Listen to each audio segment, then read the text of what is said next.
go our way. But like I told you beforehand, he was never committed to Auburn, so I can't get mad over that. Can't get mad at losing the kid that was never committed. So, uh, but other than that, yeah, it went pretty much as advertised. From a scale of 1 to 10, how disappointed were you? With We all Naeem get Offord, yeah. uh, honestly, about a 6. Because he wasn't on the radar at first. Like it just became this thing late in the season where it's like, oh, we can try to sign all the so it's 11 players in the top 100 out of in Alabama. We can try to sign all 11 of them. We end up signing 9. Zion Grady, of course, went to Ohio State. And it was a little bit of controversy earlier in the day about his signing because Ohio State didn't post it or announce it anywhere. So they kind of built this narrative that maybe him and Naeem was going to be like this, package flip. But once he signed and, the whole Naeem thing didn't go down our way, we like I said, we signed everybody that we had on the board at the beginning of the day. So I can't be mad about that. Oh, yeah. And also, I kind of was hoping for Chroma too. There was a possibility of that, but he shocked everybody and went FSU. You got to think that Gus Malzahn signing that FSU had a big part of that. He know he gonna get the ball 200 times. So. Oh yeah, and also, man, shout out my main man, Piano Man in the house, ladies. Piano Man. Yo, what's up, man? Coming in here, man. Roll Tide. I see you already studying on him, man. What is how it is? Oh yeah. What was your biggest surprise today with Alabama? My biggest surprise was Michael Carroll, to be quite honest. The way that linemen have been, I've been kind of keeping up with it all over the place. The way linemen would say one thing one day, and the next few days they flipped here and there. I was surprised that he was still around and he decided to come on with Alabama. That was my biggest surprise. Everything else sort of went according to plan. Um, I knew that neither us nor Auburn was going to get offered. I think Auburn was just stringing people along. I think the whole time he was going to either go to Ohio State, but whatever happened there, Oregon came along and scooped it right on up. So, other than that, my biggest surprise was just Michael Carroll. Oh man, yeah, because everything that was linking him to like Coach Prime and all that, it felt like it at first. It was gonna be a flip, especially how things were going with Ty Hayward and everything. But before I get the Haven, just got to shout out to everybody that's in the chat, man. Of course, my boy Boomer out here. Oh, you did big things today. Oh, you did big things today too. Oh yeah. Oh yeah. Oklahoma did good. Surprisingly, to be honest, I think the way them decommitments were going. Miss Janet, as always. Janet. We got my main man, Chris from New Jersey. Yeah, man. So it's all good. Yeah, you said Jackson Arnold to Bama? No, we are okay. We are okay. Trust me, we are okay. DeHaven. Yeah. Mr. Texas Longhorn himself, ladies and gentlemen. Texas boy to the fullest, man. Yeah, man. Anybody surprise you for Texas today that y'all signed? Currently, y'all really like 2 of them, man. We got 2 boys from Florida. We flipped 2 cats. We got Myron Charles. He's a defensive lineman, 4-star. And then Jamie French, wide receiver, 5-star wide receiver coming into the program. So we scooped them boys up out of their state. We bringing them to the Lone Star State. You already know what's going on. And yeah, man, them my two biggest surprises, though. You know what I'm saying? Now the good guys, the guys staying in state. I already told you this was gonna happen, Rinsky. I already told you the top recruits are gonna stay in state, man. They coming for the SEC, man. It's been bound to happen. I feel like, a prophet right now, man. I called this a long time ago. And yeah, well, Jamie French used to be Alabama commit. No, I'm saying he's from Florida, though. He's from Florida. Oh, yeah. I know. I'm just saying he used to be one of our commits until Nick Saban retired. Then he decommitted, and he had an interesting process. But y'all got a good one with him and Lockett, Khalif Lockett, man. And then y'all about to have, I believe, gonna be the future #1 pick for next year's draft, Arch Manning. So you guys got a lot of weapons on your hand. Oh yeah, it's about to be crazy. Jason, what surprised you today about Alabama, man? The most surprising thing is really how calm it was.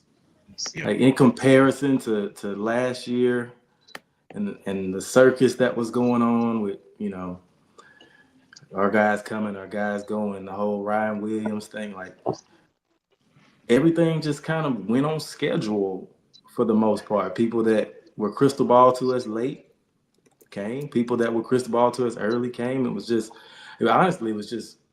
kind of weird to not be on pins and needles really about somebody for once. Everything was just kind of going as it should have gone, or as things were predicted. So for me, it was more weird than usual with it being so calm.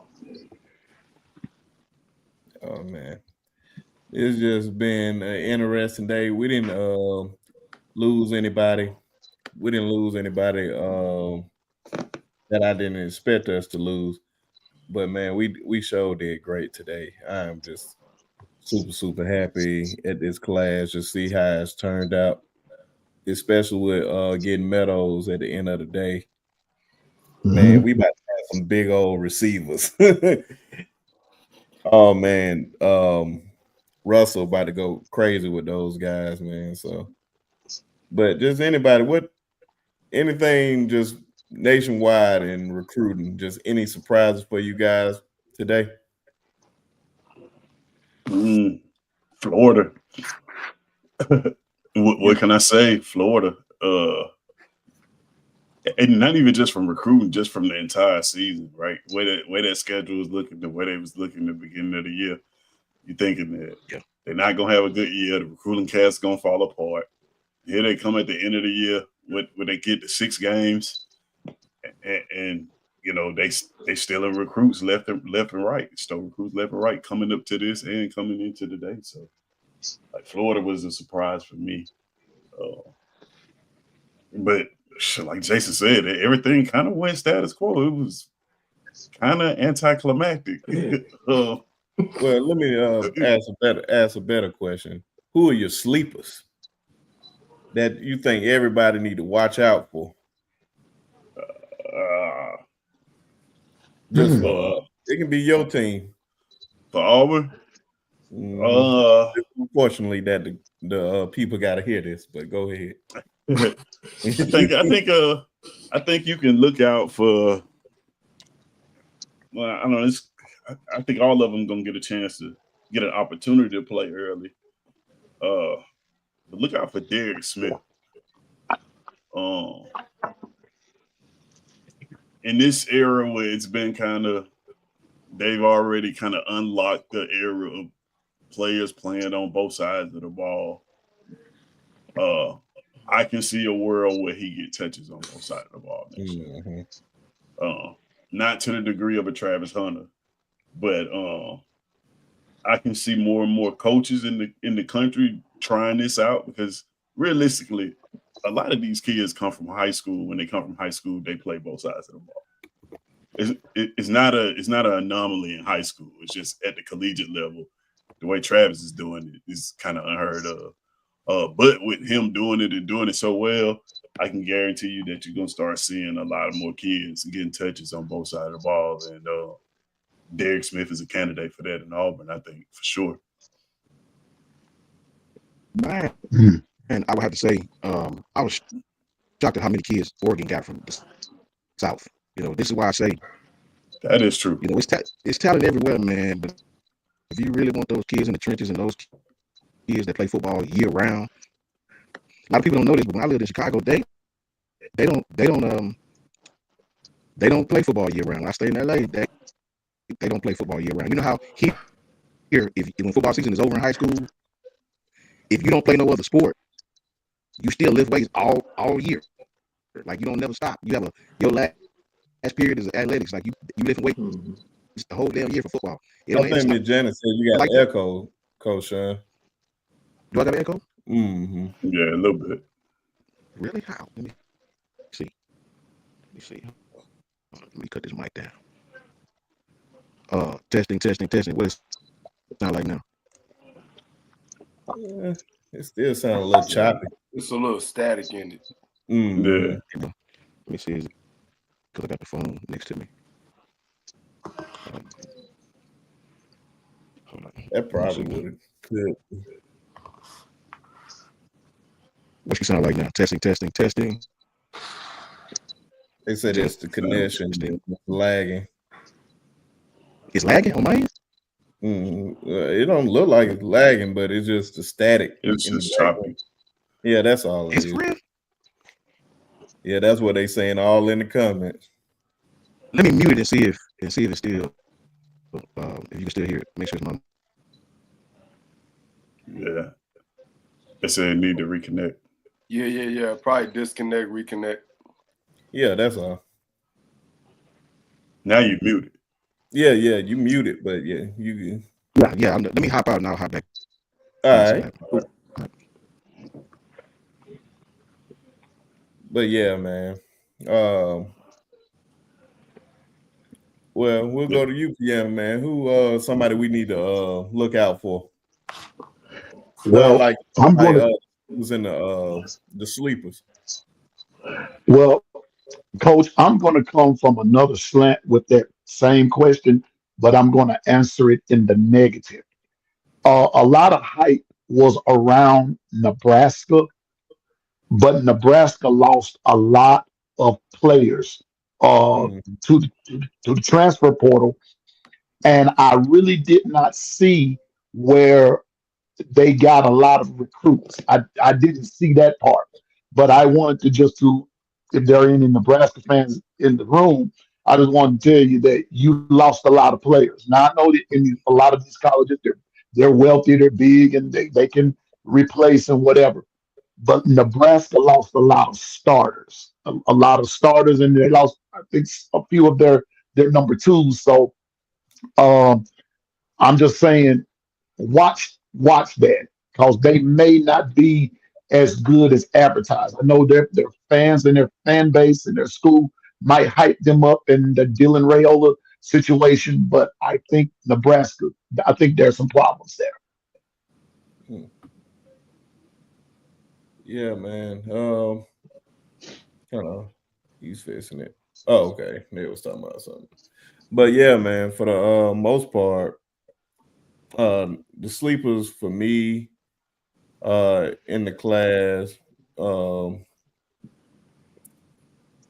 I don't even really consider nobody a sleeper in the class. I really want to see how Chuck McDonald gonna be in the class, playing cornerback right next to DeJohn Lee. I think he's gonna be. He is a superstar in the making, man. He is just a straight dog, especially you being 6'4", physical, and you can run and cover. So I think he's a superstar in the making. And then my boy said Caleb Edwards playing tight end. Yeah, man, he's a dog too. Man. It's just all just keeping all those guys in the fold for Keelan Russell when he I think he's gonna. Some people believe that he can start his freshman year. I don't believe so. unless he just completely just shows out during spring, during the spring, summer, and fall camp. I just don't see. I think it's Todd Simpson's job to lose, and then Austin Mack gonna be behind him. But after that, I think Keelan is gonna start off at 3. But I could be wrong. It depends, man. I just think he's just the one. I just want him to add a little bit more weight to him, just for the physicality for the SEC. But man, he's gonna be a dog. He's gonna be a big problem for a lot of teams in the SEC. Teams like Auburn, but we don't need to rush him. So that's why I don't want to see him play none his freshman year at all. What I about do. you? Starting. I bet you do, That's man. what I'm hoping. How about y'all start Deuce Knight? Nah, man. We probably get a Porter quarterback. For sure we will. Come in there and compete at least. Like you said, most teams in the country gonna have 4 scholarship quarterbacks on their roster. We have 3 right now, so we'll definitely go out and get another one. I think y'all kind of in the same predicament where y'all got 3 scholarship quarterbacks on the roster right now. So I can see y'all shopping in the portal for a quarterback too. Not saying a starter, because when I say portal, people think I'm talking about a starter, but just another quarterback with experience that can come in there and compete to push the room. Only thing about it is the ones that's in the portal right now, none of them really impress me. Mateer from Washington, and then what's the dude from USC? Moss. Miller Moss. Yeah, he's an absolute statue. He can't run around at all, so I'm not really impressed with him. Yeah, and I'm not impressed with him. He's on the list. You know, you were talking about Jackson Arnold earlier, but shit, I would take Jackson Arnold at all, to be honest with you. With how we want to run offense, I would take Jackson Arnold at all for a year. That'd be interesting, but I guess Coach Sean. What you sound like now? Oh, you sound perfect. You in that? Yeah, you perfect. I don't know what that was about, man. Man. Crazy. Stuff happens. Yeah. I was about to say, your sleepers for this Alabama class, and you had some good ones that you were saying early. Yeah, I know we hear a lot about Keelan, K-Dot as we call him, and that's automatic, right? This kid's going for what Kalen do, this kid fit. He fit. I think he's better than Deuce Knight. I think he's better than Taven St. Clair at Ohio State. I think Bryce Underwood, for what Michigan likes to do, play action and running the ball, Bryce is pretty damn good, right? But I think K-Dot fit Alabama and what we like to do. I think he fit the scheme of what Kalen likes to do offensively, from mid-level passing to down the field passing. This kid's a winner. But my sleepers are it'd be easy to go with him, right? But my sleeper to me is Latier Brooks. I mean, this kid is 5'9", 175 pounds. He run a 10-3 100-meter dash and a 4.31 40. Man, anytime, look, me and Jason was talking about it. Anytime you can have 4,615 receiving yards and 67 touchdowns, man, this kid, listen, man, I'm telling you, this kid, if you watch his film, this kid pull away from, and he played in a real tough A in his city. A lot of competition in that A that he play in. It's not a very small school, and this kid is gonna be awesome. He's electric, man. He's electric. Also, I challenge everybody to go watch Justin Hill's film. Go watch Justin Hill for that 4.25. This kid, it's not like having LT Overton, who's awesome, right? Who's awesome. But LT is not going to chase nobody down, right? LT is power. He's strong against the run. He can rush the passer from line of scrimmage. This kid, Justin Hill, 6'3", 220, and can flat out fly. flat out fly. He fit perfectly with what they love to do in the 4.25. His film is very similar. I challenge everybody to go watch Will Anderson's high school film. Watch Justin Hill's high school film. This kid had 51 scholarship offers, man. Right? This kid, Justin Hill, is gonna be a problem. It's the reason why everybody in Ohio State offered this kid a nice bag, man. One of the coaches told me that.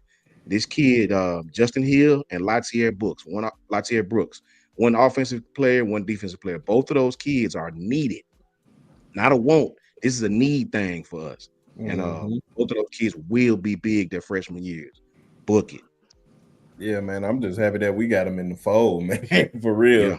That was one of those guys when we was recruiting him. I had no idea who he was. And then we like, man, who is this guy? And then when you start to see the power with the speed and like he has the arm length and everything, I was like, oh yeah, man, this dude's gonna be a problem for real. And remember this: a lot of people get wrapped up in stars, right?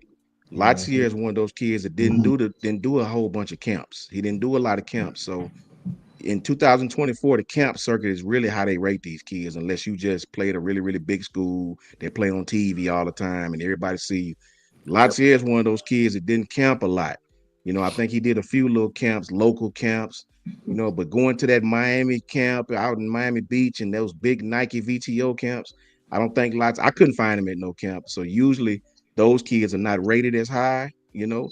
So keep an eye on Latier Brooks and keep an eye on Justin Hill. Also, man, shout out our good brother Lynn, man, up in the comment section, man. Appreciate you for jumping over here. Shout out to everybody watching the stream right now. Appreciate y'all support.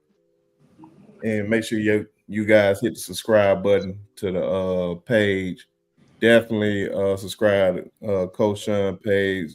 Gotta say shout out to him for hitting 1,000 subscribers, because that's not an easy feat. I'm so happy for you, brother. Appreciate you, bro. Shout out to you.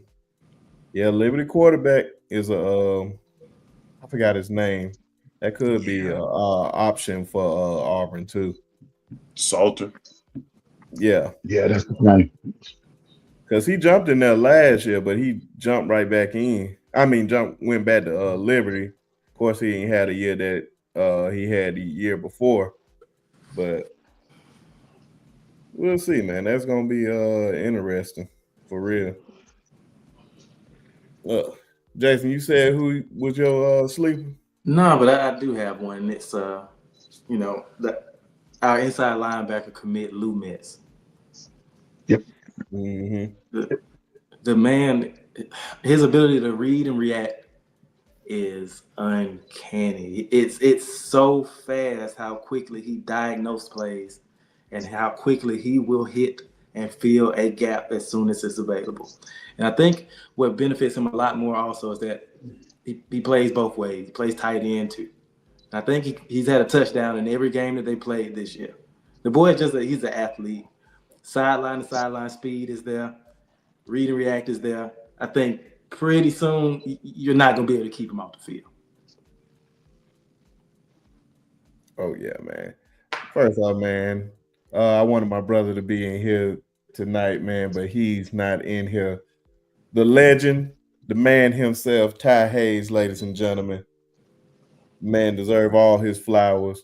Shout out you, brother, for being in the chat. Train Red, shout out to you. Miss Janet just said, oh, yeah. That's 1,000.01K. Yeah, and it's only going to keep growing. Shout out to my man, Coach Al, in the chat, too, man. You need to be up here. You need to be up. I was looking for Al, man. I was looking for Al. You need to be up here. Talk and Coach Carr. Y'all need to be up here talking this ball, man. Who else up in here? Shout out to everybody out there. That was said, man. Just keep on telling us how you feel about this class and everything, and we just gonna keep on rolling. I'm trying to see who out of all the players that we especially for like Texas and Auburn and Alabama, any of these guys you feel like can be a day one starter? It can be on inside of the ball. Anybody can go. It doesn't matter. On our roster or It can anybody's be roster? well Mm. for our roster. You can say for us. I was just talking about. I know they for like Tez and them. I know he know Auburn roster better and the Elijah Griffin at Georgia. Mm. D lineman at Georgia. Dude named I think it's Elijah Griffin. Elijah That Griffin. boy is, Yeah. man, piano man. That boy is a kid. Look, that's why I pray they don't get him and Justice Terry. Man, it ain't gonna be fair, We- man. It's Elijah Griffin. That kid is different. He You know different. what his comp was? Who? Quentin Williams. I believe it. Mm. I believe it, man. I said, come on, man. They can't have him and Justice Terry, man. Like, come No, on. The rich get richer, man. Come on now. no.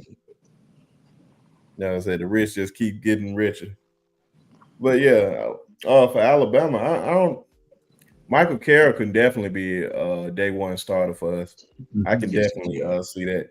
When they were saying it at first, I was just like, it's kind of hard to be starting at the offensive line. Then I think I heard them break down him with his size, his footwork, strength, and all that. I was just like, Boy, film is nasty. yes. Yes. Crazy. Do you think he'll be good on the inside or the outside? I think he's gonna be on the inside. Yeah, he's an interior lineman. He played Mhm. both in high school, but they got him listed as an interior lineman. Mhm. I think that kid got the feet to play anywhere, man. He I just could do. replace Tyler Booker, to be honest. That boy nasty, man. I seen one time where he pancaked the kid that was already on the ground and just hit him like he one of them nasty linemen. Don't give up to the whistle blow, man. He'll play early. Yeah. He'll play early. Yeah, they got Mm. somebody had Jajon Lee. Bama was starting Lee. there. See, hey, I don't know. I don't. It all depends on how he do in the spring, the summer, and fall camp. I have to see, but I don't see him start just yet. But when he started, he's not going to come off the field. Yeah. I'm Coach Al praying said, that the money. I'm praying that the money is he come back at least one more year. Just one more year so that secondary can develop a little bit long. But we can have our lockdown guy. Yeah, But once he touch the field, he's gonna be that guy. I could see him possibly starting next year, but it would be at safety and not outside. You said safety? Oh yeah, he has the size to definitely play safety. Yeah, he got it. But he could easily transition to being a safety. Yeah, I don't want to see him be a safety. Nothing. Because we're already gonna have Zay Benson back there. What you got against safeties? No, I love safeties. You sure? Safety? You treating safeties like you treat Glorilla right now, Brinsky. No, I really feel some type of way about that. UGA. Man, that boy went to Georgia. God dog. Oh no. Appreciate it, Coach Al. Man, that's trouble. That's trouble for the future, bro. I'm telling you. He signed. Say something that's what he Georgia, said. man. Oh wow. You sure he signed? That's crazy, bro. Man, I was like, I didn't get no alert or nothing on that. They were like, you sure? But Yeah, that's that ain't true. Yeah, I haven't seen it yet. me neither. Yeah, nothing came up on my feed about that one. But I trust Coach. Get that boy to check if he didn't. Coach Al be on it though now. Coach Al be on it. I trust Coach. How you doing, my brother? That's to be, my brother. Oh yeah, man. But that guy's gonna be a problem, man. I'm hoping that we can somehow he doesn't sign until Friday. So hopefully we can convince him to come to the great state of Alabama, man, and come be one of them Nets. You can be just look at the money in the NFL, man. That's all I tell you. Just look where all the money is, especially on defense. And look at these other teams. The best choice would tell you to come to Alabama. And speaking of these Georgia, my wife Sarah want to show her along them Georgia Bulldogs. Oh, boo, nobody cares, but appreciate the love, baby. But the Haven, who you feel like can start for y'all next year, man? For them, I ain't trying to start nobody first year, man. Hey, I don't believe in that, man. These cats gotta, they gotta earn their keep, man. You know what I'm saying? Like, look, even with Arch, he got thrown out there, man. Like, I didn't even agree with him getting out there too early this year. I don't want none of that. I don't agree with none of that. I want these cats to, learn the system, come in and work their way up, man. I don't want nobody starting day one, man.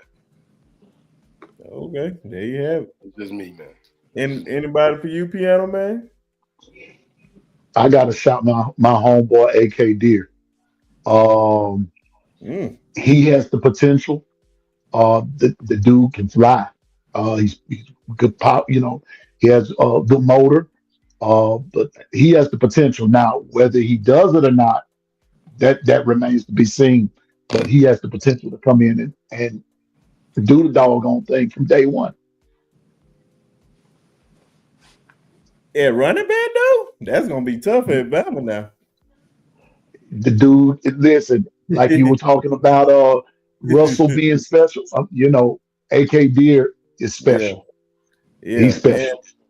Yeah, man, and just a simple fact, man. He see all those guys. You got Daniel Hill, Jam Miller, Justice Haynes, and Kevin Riley. All those guys signed, and you still come to Alabama. That means you ready to come to work. Yep, you ready to put in the work to get on that field, man. So he turned down Ole Miss. Ole Miss was coming at him hard, and he didn't even give it no second thought. He was wanted Bama. So yeah, man. Just simple fact that he just the simple fact that he just decided to come to us, because he would have definitely probably got a lot of playing time at Ole Miss, but he sees, I think currently right now, the top 3 players at the yardage wise are Alabama players. So clearly we're definitely running away with the running backs, man. We're not QBU. We not say that again. Here we go. Say that stat again. Like the top 5 running backs right now, leading the league. 3 of them played at Alabama. Oh, in the NFL. Okay, I missed it. I thought you were saying like something about college. I'm like, no, that ain't true. But yeah, in the league, yeah. Oh, yeah, okay. I got what you said. Shots fired. Oh, okay. No, I just want to make sure we're factual. Bama is just NFLU, bro. Yeah, that's what I'm saying. Look, I didn't know. That's why I was trying to get clarification. Here's one to poke a hole in. Who got the most active players on NFL rosters now with 76? It's Alabama. One school. Who got the most Pro Bowlers for the 4th year in a row? You know what I mean? I can name them. Who got the best top 3 corners and the highest paid, I might add, in the NFL? One on the Dallas Cowboys, one on the Denver Broncos, and one is a safety on the Green Bay Packers. Where school they come from? Where Josh Jacobs go? Where Derrick Henry go? I mean, I can go and see. I mean, we can go any position you want to go to. Any position. It's been 17 years, man. Like, what you expect? For sure. Before that, it wasn't Alabama. The answer to all those questions wasn't Alabama. We still had a running back. We had an MVP in Sean Alexander. Okay. It was better than what y'all put out there. We see Running Brown and Cadillac faded off to the sunset. Shout out to Cadillac. Shout out to them boys, man. I love them. They had great careers, bro. They had pretty cool years in the league, man. I have no idea why you said fade off to the sunset, because they old. Like they ain't last longer. Man, I still the only got a long career. Yeah, that's what I'm saying. No, I think it was only like 5 years. I think it may have been a little longer than that. I think it might maybe because he played for Tampa Bay for about 4 years. Because of injuries. Yeah, then he played for somebody, man. I can't remember, but I know he did get beat up a lot because they That used to was run him in the ground at Tampa Bay, man. man, boy, Oh what? yeah. Oh yeah. And the only thing I would give y'all ever in life, Tez, I do not like y'all 2010 team for obvious reason because of what Cam did in the comeback. I did not like that man. But the It was good. 2014 man, y'all was definitely robbed. Y'all was supposed to play. Jason Campbell. Yeah. I can't remember who was number one. The Sooners, USC. So USC USC. was number one. So yeah, the Yeah. Sooners definitely wasn't supposed to be there at all. Not at all. Well, I always would give you guys that because we got That Carlos. earned Tuberville another contract. He was on his way out for that. See, That one season, they was getting ready to fire him. and the more and more, and I think a lot of folks like Tommy Tuberville now. That man showing his true color. I think I heard probably every story about that man. So, but that's too much Auburn talk, man. Who you see starting for y'all day one? Day one? I hope none of these cats start day one. If it was one player, I think the player that's got the easiest path to the field is probably one of those tight ends, either Hollis Davis or Brian Gill. Just because we're losing 3 senior tight ends, so when one left in the room for real is freshman from last year. I forget his name, but yeah, the tight end room is thin, so one of those guys can start. As far as SEC ready though, I don't think he'll start, but I think Anquan Fagans can start. I think he is SEC ready build, a turnover machine. He would be playing alongside another player from Thompson and Caleb. So I think he could start, but I don't think he will.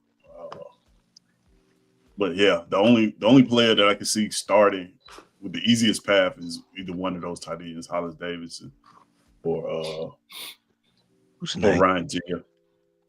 Nah, I don't see Deuce Knight start. I think y'all gonna play Deuce Knight because y'all ain't gonna have no choice.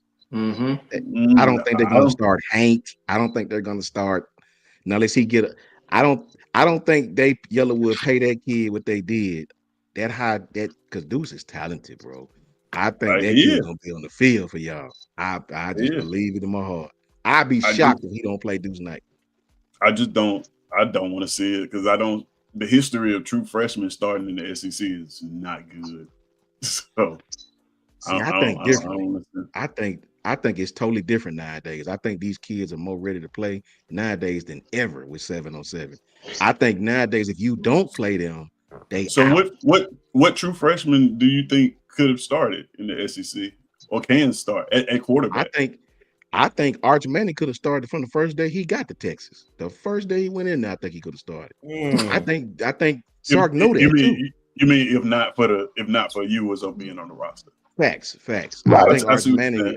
I think that kid is more talented than Quinn Ewers. Now Quinn Ewers is more experienced, but I think he's more talented than Quinn. I think if you let Arch play and give him the reps, the first team reps during the week, I don't see them dropping off at all. I just don't. I think these kids are more ready to play now than ever.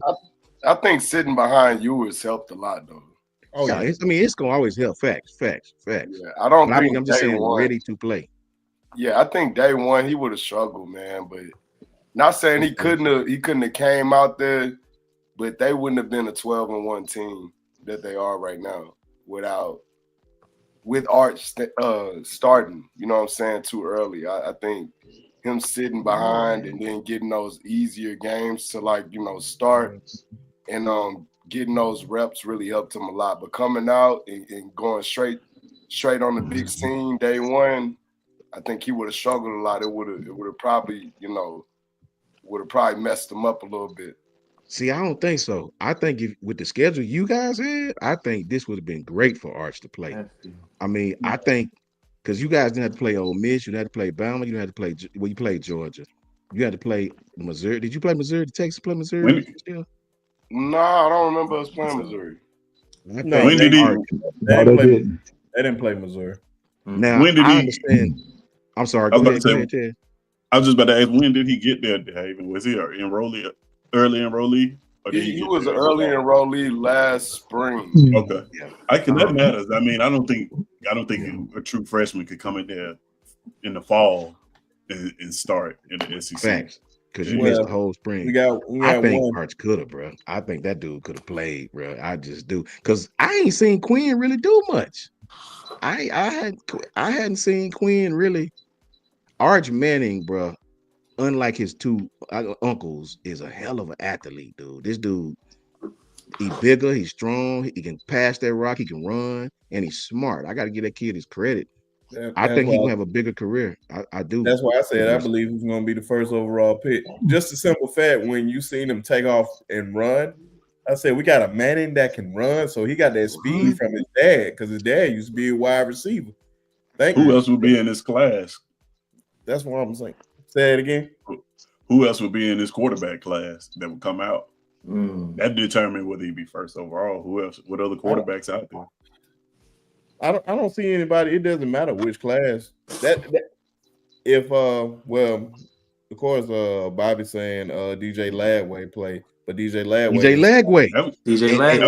And let's be clear, that's a true freshman. And if he had played the whole game, bruh, Georgia might have another loss. Yeah, you know what I mean. Trust that. That's true. True freshman. Like I say, man, with 7-on-7 and the way college football is played today, it's like football. It's like basketball on grass, man. It's totally different. But what can they win you though? Can they win you to 8 games? Can they win you to 9 games to get you into the playoff? Or the true freshman just get you to 6 games, 7 games? Well, look at every game that DJ has started. I think it depends on where you at as a program. Oh, yeah. That's what I was about to get to. The expectations. Yeah. That's about to say, I don't think it'd be smart for as talented as he is, or Keelan Russell to start in his freshman year, because look at where y'all at as a program. You know, you're talking about playoff or bust right now. But some of these other teams, like a Florida, why not take a chance on DJ Ladway? Nobody was expecting y'all to win anything anyway. You know what I'm saying? So that's why I can see you saying that a Deuce Knight getting on the field early, and we're a 5-win football team. Why not? But if you got, proven championship pedigree and you halfway there or over halfway there, then you might not want to put a true freshman out there to play with your season. You probably want. And the only reason I say Deuce Knight is because, man, listen, let's just be honest. He's more talented than anybody we have on the roster. Peyton Thorne is terrible, bro. If y'all had a half a quarterback, Alabama gave y'all 4 turnovers. Y'all look, I bet and I'm a Bama fan. I bet we won't give Ole Miss 4 turnovers. We're gonna get beat by 30. No, damn 30. 30. THUTY. I bet you won't give Ole Miss 4 turnovers, 2 of them on the plus side of the 50. You're gonna lose that game. If Auburn had a half a quarterback, we'd have been in some trouble, man. That's just the God honest truth. Hey, it's confusing though, because when you look at Peyton Thorne's stats, he in the top third of quarterbacks in every single passing statistic. Well, but you got to put that into perspective, though. He's 5th in yards, and he missed 2 games. So you got to think he played those 2 games. He'd have been a 3,000-yard passes. There's only 3,000-yard passes in the SEC right now. Decision making. Yeah, you see how many times they had a tight end in the end zone that he just didn't even look at him. He threw the ball. I was happy he did it. Don't get me wrong. I was happy, but what is he coached to do though? That's my thing about it.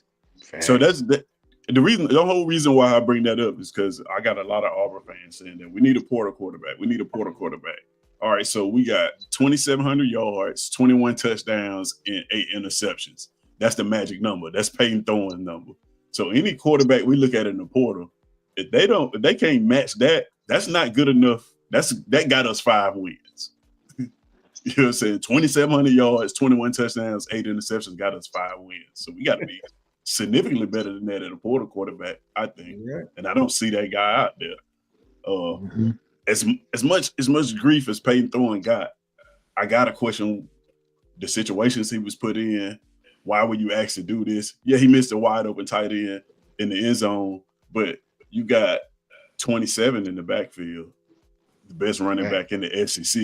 He shouldn't be throwing this ball anyway. You see what I'm saying? So it's like a catch-22. Because if I guaranteed you next year that your quarterback was going to throw for 2,700 yards, 3,000 if he had played in the 2 games he missed. So let's say 3,000 yards, 21 touchdowns, 8 interceptions. You take that. You take that right now. Let's say your quarterback next year is going to throw for 3,000 yards, 21 touchdowns, 8 interceptions. You take that. A lot of people. I was just strictly speaking to how teams played Auburn. You know, a lot of teams played y'all. I seen like we did, like Malachi. A lot of teams played y'all senior high safety. Yeah, they didn't nobody fit a pass. You know, matching on back end. Facts. He didn't throw it. The only deep shot he called was with the running back throwing it across the field from the other hash, throwing it to me. A long throw for a quarterback. Like it's quarterbacks that can't make that throw, man. Yeah. I think what Train Red said right here, I totally disagree with this. When you say Eli Holstein is basically a freshman, left Bama and started at Pitt. But you got to understand, man, he was in the system for a whole year. It ain't like he just started. He sat his whole freshman year. So he had time to develop. He wasn't a freshman. He was definitely a sophomore. So I don't agree with that one. But I think we all can agree with this. Peyton Thorne is trash. I wish he stayed at Auburn for another 4 years. Nah, his time is over.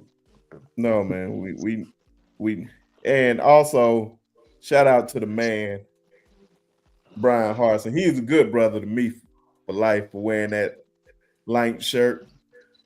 He was petty. He was petty. Oh, I love that. Oh I my God. That I couldn't believe it. That was he's hurt. He's hurt, man.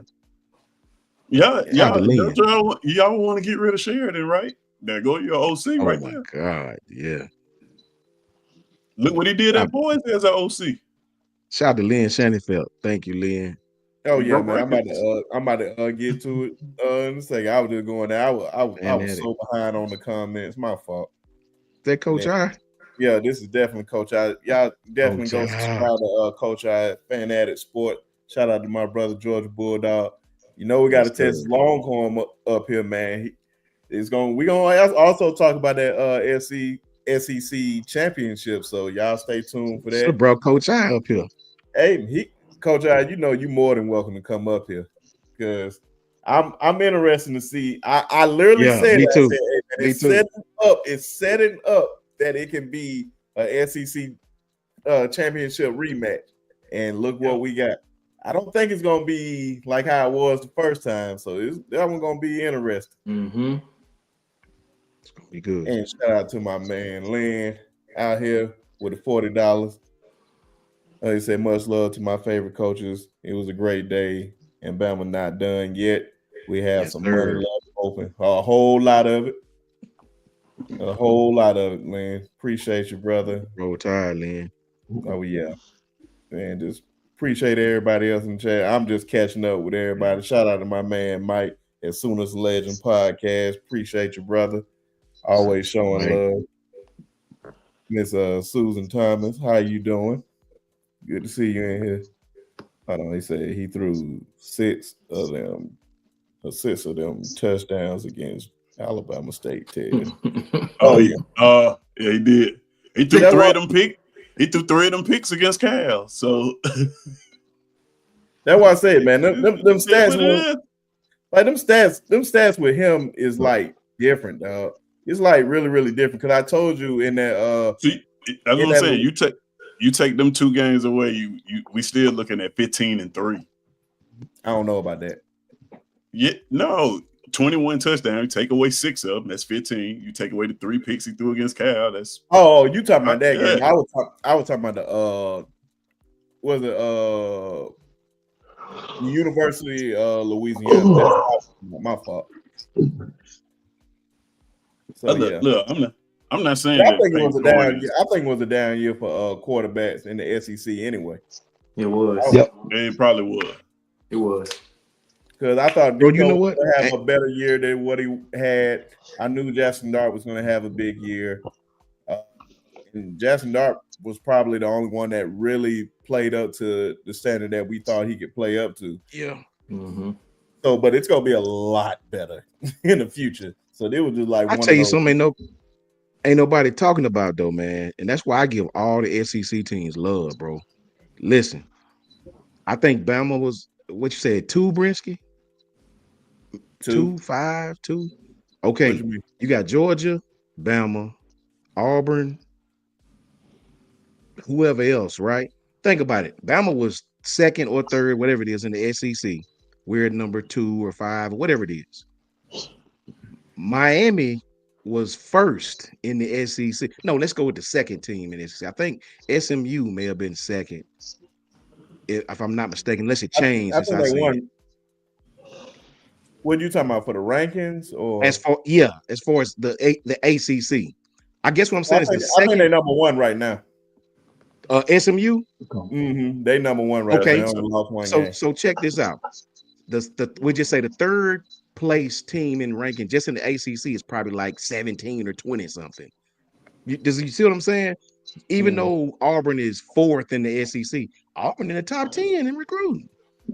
Right. So it's the Big Ten in the SEC dominating in recruiting, man.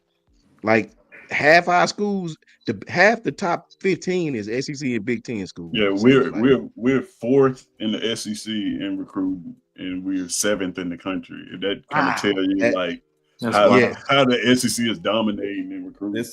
That right here. This is the current industry rankings right now. Yeah, Auburn's at 7. Texas at number 1. I know DeHaven love that. Still not gonna win nothing. Alabama at 2. Oregon. I think Oregon had the best day of everybody just getting Naeem off of their defense is going to be nasty. Then you get the Corey and Moore. Then you got Dallas Wilson. Just keeping him there when all the crystal balls was pointing towards Florida, and you go out there and you keep them. Oh man, that offense is about to go crazy next year. Yeah, man, we were at 5, and Oregon was at 6. That Naheem Offord flip took them to number 2 at the time. They're number 3 now, but it took them all the way up to number 2, and it bumped us down to number 6. But that lets you that goes to show you how razor thin the recruiting is at the top of the pack. One player can put you 4, 5, 6 spots up, or take you 4, 5, 6 spots down. It's really close. Oh yeah, man. Now, one thing that ain't gonna change, the SEC gonna have at least 5. Well, it's 7 in the top 10 right now. It's always gonna have at least 5 recruits in that top 10. I mean, not recruits, 5 teams in that top 10. Especially with Texas being in there now. They're perennial top 5 classes. Yeah, that's true.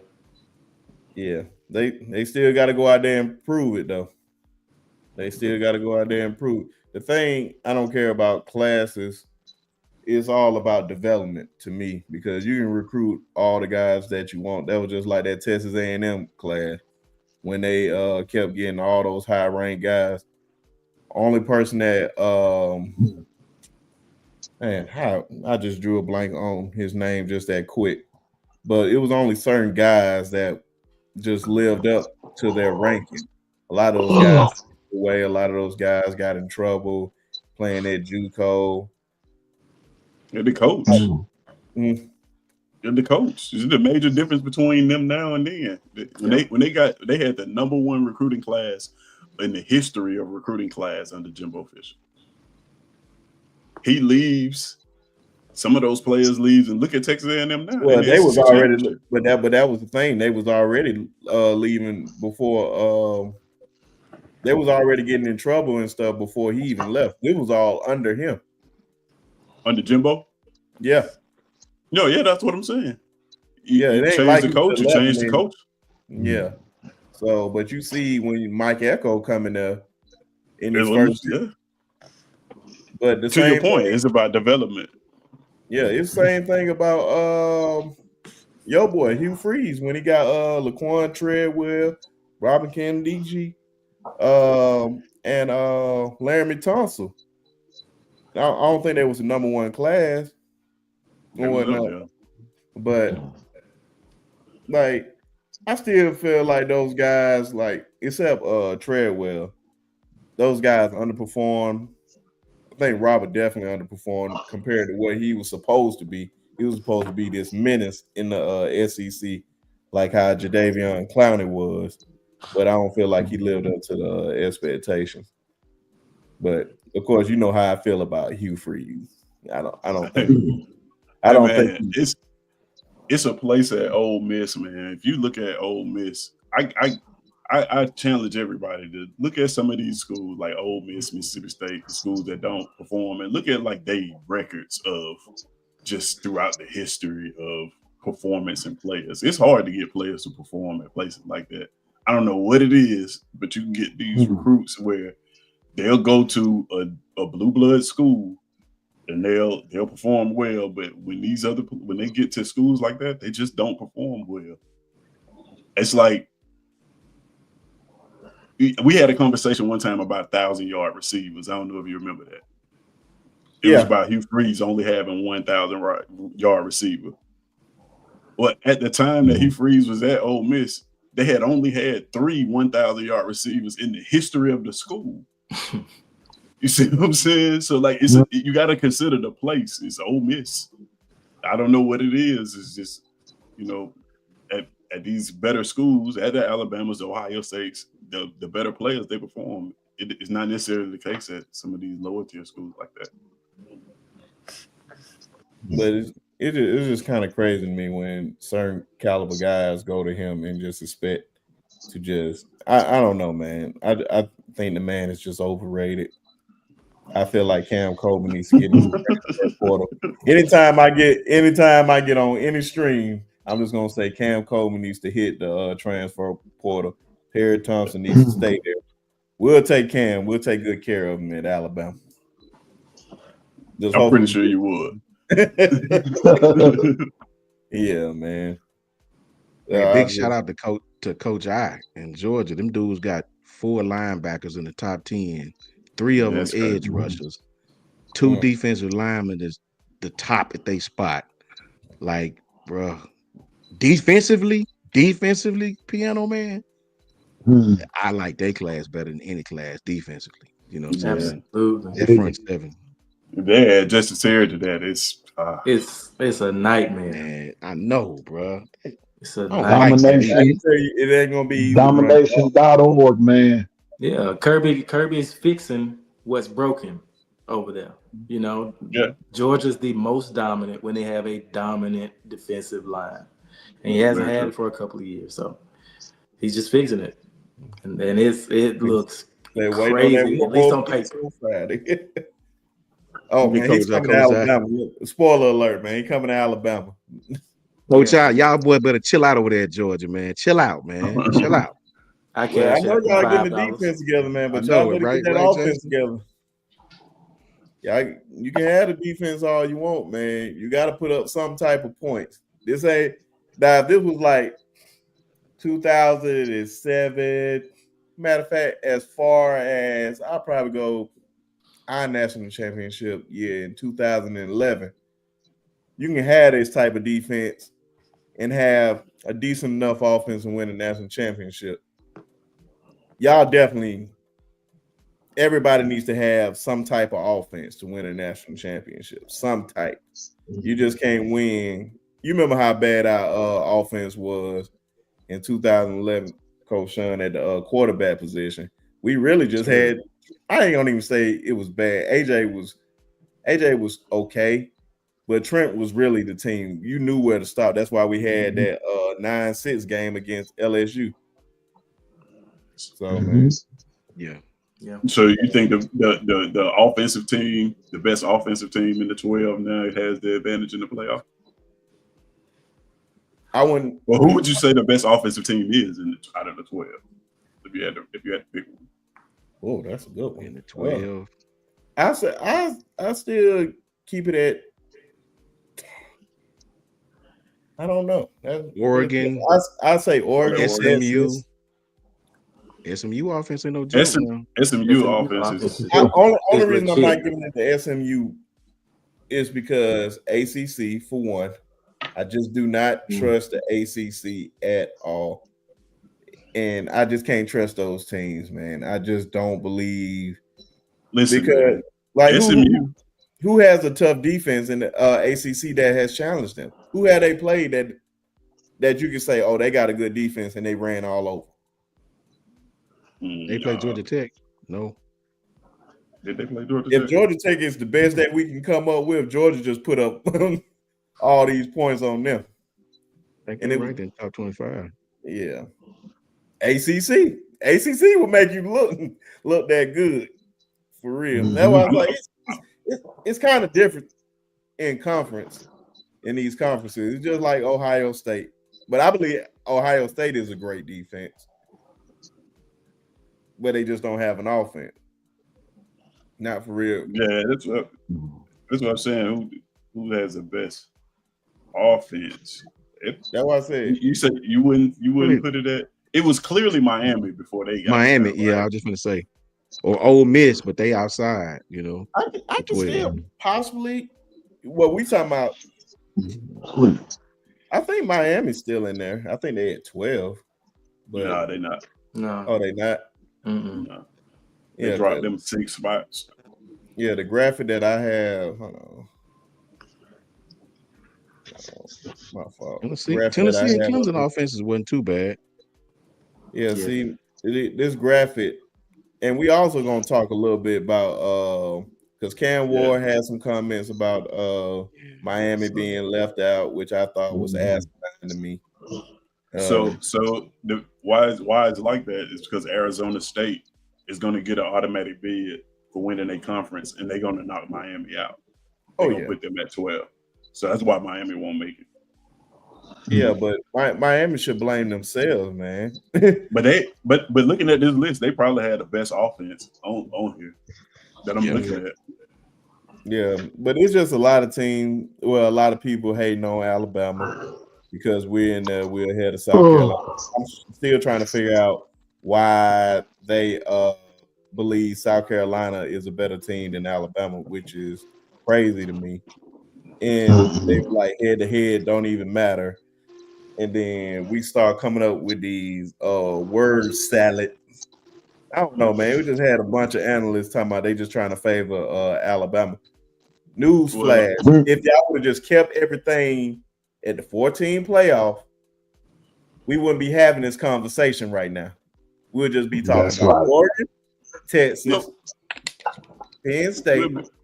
We'll be having it. We just be having it with Notre Dame and Georgia. We wouldn't be having it about Alabama. Yeah, we'd be having the conversation. It'd just be about a different team. But I don't know, man. They just always have a thing with like Alabama, man. They just feel like it's favoritism. Like, no, it's not. Like, who I'm gonna tell you what it is. This is, and I heard somebody explain this, and this no knock to Alabama. Here we go. But for real, I think y'all would agree to this. When it comes to situations like this, the reason why everybody is scrutinizing Alabama is because whenever these situations arrive, y'all get the benefit of the doubt. Like, y'all never gotten the shorty end of the stick when it comes to picking going to the playoffs. Even the BC, go back to the BCS. It's never been Alabama got snubbed or nothing like that. It's been other teams. Do you know why that is? Let me explain why that is. No, I'm saying like I understand why it's happening, but I'm just saying that's why the mass of people they see it as like they never get the short end of the stick. So let me ask you a question. And let me pick on you, Tez, for the crowd, just in case they listen. Go for it. I agree with you, Tez, that you could say, okay, well, they picked Alabama. Alabama shouldn't have went this year, right? I agree with you, right? There's been some years when they can say it's been an argument, right? At minimum. But to whoever made that decision, Jason, when we get into playoffs and we destroy everybody, is it really the wrong decision? Right? Oh, no, not at all. And I think Coach I, if he was up, he would tell you this. They picked Alabama, and this is really what done it. This is really what rubbed the mud in everybody's face. You told Alabama they wasn't better because they lost they had 2 losses on the road, 1 in overtime. You told Alabama they lost to Tennessee in overtime, so they wasn't as good. They lost to LSU in overtime. The both. Tennessee game was on the last second when Kool-Aid caught last the interception, and they said it was a flag, so they gave him another chance. Then they kicked the field goal. You lost 2 games, right? In the last hair of the chin. You said you wasn't better than TCU. TCU got a better record. They're deserving to go. Cool, no problem. You want to say they deserve to go? I ain't got no problem with that. They deserve to go. They weren't a better team, but they deserve to go. They record's better. Right. You went and you lost to Kansas State in your own championship game. No problem. I get it. And did not move in the rankings. Did not move, right? You said they deserve to go over Alabama. You put them in the playoff game. People went all the way out to Los Angeles. Paid some of those tickets were $1,300, and you in the nosebleed seats. Georgia beat you like they whooped your feet. You understand what I'm saying? They beat you like you stole some on national TV, and Kirby knew exactly what he was doing. Knew exactly what he was doing. And your boy, Coach y'all had a center that year named Jamari Sawyer. He tweeted out, this is what he said. He didn't put Alabama. He said, when that team from Tuscaloosa wasn't in the tournament, we knew we had it. If that don't tell you all you want to know, right? You put TCU in that playoff and they got their feet whooped, right? The game was over after the second quarter. It was over. Everybody was leaving. People was leaving the stands. People was at home watching like, what? They lost money. Sponsors was pissed. Alabama went and played the team that beat TCU a week prior. They played them in the bowl game, Kansas State, and whooped their feet.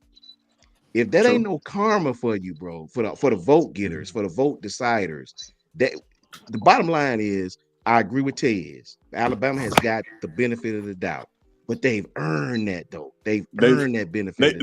They follow through with it when they get in there. You know what I'm saying? They follow through with it. Let me ask you this: if you saying we never got the short end of the stick, which year you believe that we should have got the short end of the stick? I don't know. I can't. It don't come to me that quick. Oh yeah, I'm about to say I give you time on that one. No, I don't know. No, I'm not saying this is my take. I heard somebody say this on something I was watching earlier today. Oh, okay. And they brought it up. When they brought it up, I was like, yeah, that's probably why people always own them, because when these situations arrive, they always get in. With the exception of 2022, a lot of people putting that in there. But I think it's just confusion of how the voting system is like. It's like, is it a playoff, or are we picking the 4 best teams or the best teams in the country? Because I remember Mike Leach, RIP, he had a quote. He was like, why they even call it a playoff? He's like, we just picking the 4 best teams, and just pick the 4 best teams, let them play. Why are we even going through all of this? And that's kind of the point of it, is like, why are we even doing this? Why are we going through the formalities?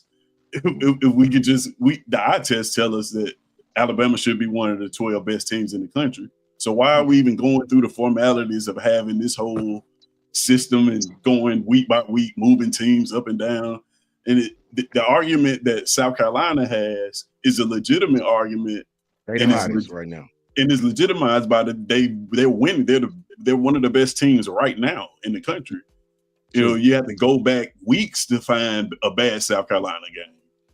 You know, so that's going to. They told Alabama the losses got to matter. That's what they told us. That's what I'm saying. To your point, are we talking about who's playing the best football right now? Or are we talking about overall resume? It just depends on the argument you want to make. It changes. Ours is better than theirs. They did about all the matrix. They did it by the committee. They did it by BCS. They did it by AP. All those things, we was ahead of them. We have, but you're not playing better football than them right now. And I think what the resume look like. What the resume look like. Everybody can look high at the end of the year. Yeah, but you can't do that when you take a Miami team and you drop them 6 points because of a loss to a team, and you're saying that they're not playing well right now. What is their resume? You see what I'm saying? It's the overall resume. They have 0 top 25 wins. But I hate that. I hate the fact that I hate the fact that they're saying, South Carolina's been one of the best teams in football for the last 6 weeks. Well, what about the rest of the game? First 6 weeks, right? What Right. about the rest of the Right. game? So We're that's what worried. that's what I'm saying. So think about what happened last year. Think about what happened last year with Florida State. This team was undefeated. They lost one game. They didn't go and say, "Oh, what about the rest of the season?" They looked at that one game and said they lost their quarterback and said they couldn't be in the playoff. And then you come back this year and your argument against South Carolina is, well, what about the rest of the season? When you just put the weight last year on how they playing right now, they just lost. Take them out the playoff. You just did the same thing to Miami. You said But it lost was in 60. you want me to tell them to do something that's I'm not saying. Listen, I'm not saying that Alabama should not be in there. Just posing the argument. Yeah, I just want to make that clear because I don't want that to be out there. But I think facts. when I look with my eyes, they're one of the 12 best teams, right? And then you consider you got to put the conference champions in there, which I think is some BS, but whatever. Me too. But what I'm saying is the reason why it's always going to be an argument is because the goalposts change every year. And until they get some consistency in that, it's always going to be an argument at these last spots. Because the criteria to get that last spot always changes. Like they're even saying that Miami doesn't deserve to be in there because all they have is a quarterback. No, Miami doesn't deserve to be in there. What can you say that Miami is one of the top teams when they haven't even beat a top 25 team? Strength of schedule. Hold on, I'm about to literally just pull this up for you. Tell me what has changed because it's literally best win is Florida. So why were they in there in the beginning? They hadn't beat a top 25 team when they were undefeated. They was undefeated. They was leading their conference. They had an opportunity to go play in the ACC championship game. Now that they lost that opportunity to play in it, what can they stand on? So what you're saying is if you run the table playing non-top 25 teams and you beat them all, you should that's enough. No, that's terrible to me. I'm not saying that. That's what I'm saying. But I'm saying they at least had what was going for them. Okay, they lost one game, but they was going to at least play a ranked team, which is more than likely going to be Clemson or SMU in the ACC championship game, which they had an opportunity to go. So that means they would have had an automatic bid. Guess what? They lost to Syracuse. Now they don't have nothing to stand on. They're not going to the ACC championship game. So now we got to look at their strength of schedule. Who are they playing? Their best win is Florida. So what I'm asking, why do we do it week to week then? If that's the case, we could just wait till the last week of the season and then throw the teams in there who deserve to be in there. That's the point. It's the formalities of it. It's like, why are we doing this? I think the week to week has to be there. Go ahead. I think week to week has to be there because you gotta rate teams. I just think that should be there because of who everybody play different people every week, different rankings every week. I think that has to be there. But my thing is, this is all you got to ask yourself, and I think this is what the committee asking themselves. Georgia. Let's take Georgia for a minute. Georgia got what, 2 losses, right? Right. Yeah. Right. Now think about this before you answer. Jason, I love to hear what you guys say about this too. It's important. Put Miami with Georgia's schedule. Now, before you answer, let's think about Georgia. Georgia opened up with the ACC with a team that possibly might win the ACC, Clemson. They opened up with them out of conference. Georgia's the only team in the world to go on the road to Alabama, turn around and go on the road to Texas, turn around and go on the road to Ole Miss, turn around and go on the road to a hot Kentucky team at that time, turn around and play a hot Georgia Tech team who's very hot right now. They lost, but Georgia Tech is playing well right now, right? True. You look at that entire schedule. Now they're finna turn around and play the number 2 ranked team again. Put Miami with that schedule. How many games do they lose? Put Indiana with that schedule. Realistic. How many games do they lose? Probably 4 or 5. I think so. So you cannot reward a team just because your record is better. If that's the case, we just need to put Indiana in the championship and let them play for it. So that's what I'm saying. That's why the logic of it always is going to fall apart because you always have teams in here that just don't play anybody. Right. And just because, like, you think you're looking at a Boise team, like if it wasn't for the conference championship rule, they would still be in the top 12 right now. And they haven't played anybody. Indiana hasn't played anybody. They don't deserve to be up there, like to your point, but they are. So when you get to start picking between two teams and you say, oh, well, we're going to pick this team because they haven't played anybody. It's a slew of teams in this top 12 that haven't played anybody, but they're there. You see what I'm saying? Yeah, I see what you're saying. It is based on their record. Indiana is in there based on their record. But if you splitting hairs about two teams, you almost have to go to that. You almost have to go. This team got 3 losses. This team got 2 losses. Does the team with 2 losses mean that they're better? Because this team is 0-2 against top 25 teams. This team over here is 5-1 against top 25 teams. You cannot pick that team just because they're if that's the case, every SEC team should play Teriyaki University out of conference. Don't ever schedule Wisconsin. Don't ever schedule Clemson. Play Teriyaki University. Go undefeated, and then we won't have to have it. You know what I mean? It's a mess, though. It is a mess. I agree. It's just not. I don't know. They got to figure it out. They got to figure out the criteria to get in and be consistent with it, and then people will stop having problems with it. You know what I mean? But until they do that, it's going to be. But that's what I'm not understanding with you. What is not consistent? They literally saying the head-to-head. Jordan Travis with Jordan Travis, like what in here do you see that has changed? This is literally day one. It's strength of schedule, head-to-head competition, all that stuff, and other factors with like key players and other things. That's always been there. The last part just ain't never really applied until Jordan Travis. And here's the thing: Georgia. Yeah, but these things aren't weighed the same, is what I'm saying. These 4 points, put them back up there. Oh, my fault.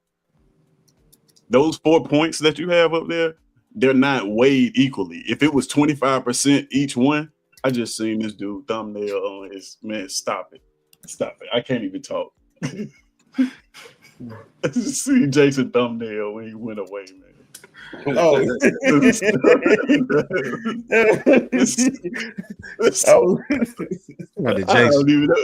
don't even know what I was saying. But no, like, so you got 4 points, right? And it's not 25% this, 25% head to head, 25%. They're weighed differently. You see what I'm saying? And their weight changes. What they choose to weigh them changes based on the scenario. And that's why it's always going to be an argument, because you got comparative between opponents. That should weigh, if all things are equal, you're saying that's 25% of it. We talk about an Alabama team, you guys lost to 2 mediocre teams, right? True. And if you let that hold weight, just as much weight as you let strength of schedule hold, 25%, then that may change how this gets weighed. But if you're going to say head-to-head holds 50% or 75%, then of course. But that changes based on the team, the conference. We don't. You see what I'm saying? The SEC is always going to get the conference bias. Nah, I'm gonna come right back at you. because we play the best teams in the country. So like that's well deserving. But I'm gonna come right back at you. Okay, we say we lost to those mediocre teams. Cool. What are the teams that we did beat? Georgia, that's what you're not factoring in. Carolina. That's who did South Carolina beat? Texas A&M is not ranked. Bro, that's my point. I think wins matter more than losses. That's what I'm saying. If wins matter more than losses, then Miami should be higher than you guys. No, but they don't. Because they haven't beat anybody. When he say wins, he talking about who you beat wins. I'm talking about now strength is so now strength. That's what I'm saying. So now strength of schedule matters more than wins and losses. No. Not who you play. Strength of schedule. Who did you beat? How many good wins do you have? If you go out and play and beat Wake Forest, North Carolina Central, or AT&T, whatever. If you beat all them and you got 10-0 record, and you think that preserves you to be in a playoff, no, this team may have lost 2 and won 2, but they beat the number 1 ranked team in the country, the number 6 ranked team in the country. I hold that more valuable, even though they got 2 losses. Then I do a team that's 4-0 and ain't played nobody, like literally nobody. So, Indiana's the perfect case. So you saying that SMU? So let's say SMU doesn't. SMU is playing for a playoff bid, is what you say. Right. Clemson is not, is what you're saying. Right. So Well, if SMU wins, uh-huh. they of course they get the playoff bid. If SMU Right. does not win, they should drop out of the top 12 based on who I they don't. play. I don't think so. I But they me haven't played personally, anybody. they But they hadn't haven't played played anybody. But the anybody. difference is this. The difference is this. SMU, I hadn't seen them have close losses every week like Miami. Almost lose every week like SMU has dominated most everybody they played. Miami, I watched them almost lose for 3 weeks in a row. Like, And like you almost lost 3-4 weeks in a row. That's a fact. You know One of what I them mean? definitely could have been a loss. And then we praising South Carolina for playing well at the end of the season. While watching Miami lose 2 of their last 3 games. Right. That's true. And but that's true. That's a difference. You got South Carolina playing well at the end of the season. Miami lost 2 of their last 3 games. How do you rate these teams? But if you're gonna hold Alabama's Oklahoma loss against them, as you should, you cannot forget that this very hot team got beat by Alabama. You can't hold one without the other. If That's you're gonna true. take the win, the loss, you got to take the win. That's I think true. Alabama has the best win in the country against Georgia. Who has a That's better true. win than Alabama right now? Texas? Somebody beat Georgia over Texas? No, But see, I don't but think see that's that- a better win. But see, then like you can say it's the best win, but then in the same breath, you said that you watch Miami win a bunch of close games. Is Right. this the best win if it was a close game? Because if you watch that game, No, a lot who of- did you a lot- again? Who No, did I'm you saying- beat? Miami If had you- some dope comebacks. if you watch that game, if you watch that Mhm. Alabama Georgia game, a lot of Alabama fans were disappointed in their performance in that game. Win You is can a look at win that. when you playing. Standards. I When can't you a help top that we have 5 high team, Yeah, but a win a isn't a win is a win. win. A win isn't a win when you was talking about Miami winning close games. A win No, is a right. win. It should be a win. You're and a not win. listening to me. You skipping what I'm saying. What does your win mean if you're playing Teriyaki University? I'm That's talking about true. beating top competition. I'm talking about I the got you. best. You said Georgia's the number 3 ranked team in the country. Well, they I got you. lost at Alabama. They lost. That team lost to Alabama, another ranked team, right? I got you. What I'm saying is that win, what team has a better win? Now, Georgia played Texas at Texas. Now, Georgia could possibly say, we got a better win than Alabama do. They beat us, but Right. we got a better win over Texas at Texas. And I couldn't argue with that. That may be a better win than our win over them. My point is the same thing Jason's saying. It's not really about you winning. It's a lot of teams winning, but who are you playing and who are you beating? That's So what I'm that- saying. So that Georgia win is worth a loss for another team. What you mean? Yes. Georgia win is worth a loss. Yeah. That Georgia win is worth a loss for another team. Yeah, It's because they worth- hadn't yeah, lost worth the money. nobody but us. Yes. Ole Miss. Like who else did it besides us and Ole Miss? Who else What do you did it? mean? If that's the case, So why doesn't Ole Miss have it? What's the name? Because Why does Ole Ole Miss- Miss not make Ole Miss is a case for it? because Ole Miss lost to a team that we beat. We beat LSU. LSU Who- went into who- their who are- house and beat them. Right. Ole Miss hadn't beat nobody that we lost to. They hadn't defeated nobody we lost to. So, but that's what I'm saying. So when you start talking about Ole Miss, then you say, well, they lost to a team that we beat. Right. Then so you look at Ole Miss, who Ole Miss lost to, but you don't look at who Alabama lost to. It's always going to be an argument either way. I'm not saying that y'all don't deserve to be at the playoffs. I'm just Kinda trying to sound like bring we some. We just presenting the I'm trying to content. bring I some. get it. Yeah. I'm trying to bring some Yeah. clarity to But see, why. you ain't making no people- sense to me. Hold You on. ain't It making kind of no sounds like sense you're to saying nobody. that, Tiz. I'm I trying see to where bring some Ted's clarity going. to I why see it's where Ted's always. going. I'm trying to I bring some got clarity to I why see it's what- always going to be an argument. Is because I it's would say- always going to be a different thing that you can point to, or why this team got left out. It's See, if always you're an Ole something Miss different. fan, how could you point to say why is Alabama in over us? Well, let me tell you why. We got like-minded records. Both of us are 9-3. The only common opponent we have is LSU. LSU. Right. You lost to that team.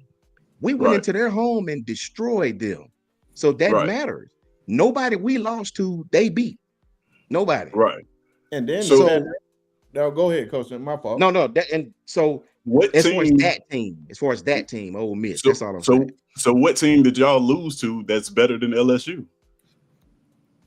What team did we lose to that's better than LSU? Yeah.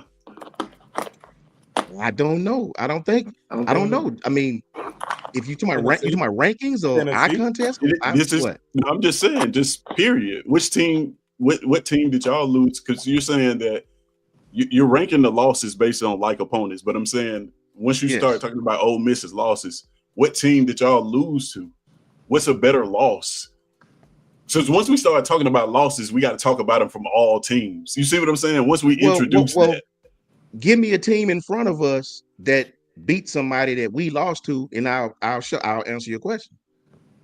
A team that beat somebody that y'all lost to? Because you said who did we lose to that's better than LSU? Give me a team in front of us that's ranked in front of us that I don't know. I have to look that up. Beat a team that we lost to, and I'll answer your question. So I don't know. Did any of these teams beat Vanderbilt or Oklahoma? That's in front of y'all? Tennessee. Yeah, but they in there. And Tennessee's and they beat us head to head. So they're rightfully in front of us. That's all. That's what I'm saying. That's exactly what I'm saying. Simple question: who are you putting in that? Ole Miss. Ole Miss. But then Ole Miss beat Oklahoma, right? Then Ole Miss beat Oklahoma. I don't know if they played. Yes, they beat them. Did they play Oklahoma? So now you got the LSU like opponents, and you got the Oklahoma like opponents. Y'all lost to Oklahoma 24-3. They beat Oklahoma. Okay, question. If we picking hairs, real quick question. Ole Miss lost at home to Georgia. They spanked them like they stole some. Who in Alabama got beat at home by? Nobody. You got beat at home by another team that we beat. The second team that we beat. Who did Alabama lose to at home that you beat? Nobody. Nobody. Hey, it's like I said, it's splitting hairs because an Ole Miss fan is gonna bring up that Oklahoma game. I bring up Georgia and LSU, and they can bring up, and we can bring up Kentucky. We can bring Kentucky. up Florida. We didn't even play them. What are you talking about? Strength of schedule, bro. I'm not like, arguing that about all this stuff that matters in the everything we've been saying, bro. Matters. Their losses, their strength of schedule. Alabama plays Kentucky. We are beating Kentucky. We're not losing to Kentucky at home. These are. We don't know that. We don't know that didn't play. When the last time Kentucky beat us? I don't know, Nebraska. Exactly. You tell me. I won alive. That's the only thing I can say. I won alive, and I'm 33 years old. I probably wasn't alive either. I'm saying. So we can't do that, man. We can't. If we just go and say like, oh, this team can't beat this team, then we don't need no playoff. We don't need to play the games, bro. They got to play the games. But what do you do, Tez, when the teams don't play each other? How do you find out which team is better? How do you decide? That shouldn't be a part of it in a playoff. Lord have mercy. It shouldn't. So how if they didn't play each other, you have to take like opponents. So we gonna go with when the last time Kentucky beat them, and use that as a criteria. Man, look at this and tell me what do you see? I see 3 SEC teams and an ACC team. Out of all those teams, who should be the top team? For what you see, probably Alabama. Why are we having this discussion? What do you mean? Why we're having a discussion? Because it's a podcast, and I'm bringing neutral. No. When you're clearly looking at this, and you just flat out answer that question so simply, why are we having this conversation? Why are we having this conversation? Because I started this by saying that I believe that Alabama deserves to be in there, but I'm trying to tell you why people have a problem with it. Some of the reasons why people have a problem with it. Man. And you saying that folks have a problem with Alabama because their team doesn't like what? Okay, the people that you say that has a problem with Alabama, what do you know? What team they a fan of? Probably the other 3 teams that you put on that list. That's kind of how it works. My team gets snubbed and left out. I'm gonna go against that. But I can destroy every argument that an Ole Miss fan come with logic. If you ask about the loss, you know, you cannot say you deserve to be in when 2 teams we beat You know what I mean? You lost to one at home. You know what I mean? Then you beat the other one at home. I mean, like, how do you say you deserve to be in? How? If we don't play each other. If we don't play each other. Man, I don't know. I don't know what the answer to that is, for real, for real. I think you just I think they got it right. Like, you know what I'm saying? This is why I don't have an answer. I'm just saying, like, every time you use logic behind it and you bring up a reason, there's going to be a counter argument to why that team shouldn't get in. That's why it's always going to be an argument, because it's always going to be a counter argument. Yeah, no matter how much they expand it, there'll always be an argument. Yeah, when you get down to the last spot, it's always going to be a counter argument back and forth between whether the team should. It always just seems like it's a controversy when it Alabama. So I think Nick Saban had the best answer for this. He said that get rid of the conference champions, because that's why it's messed up. Just get 1, 2, 3, and 4 to buy, and then run the rest. run the rest. Yeah, it'll be much easier. No, man, y'all don't like to listen to Nick Saban. He just wants to be in his favor. He just said that a week ago.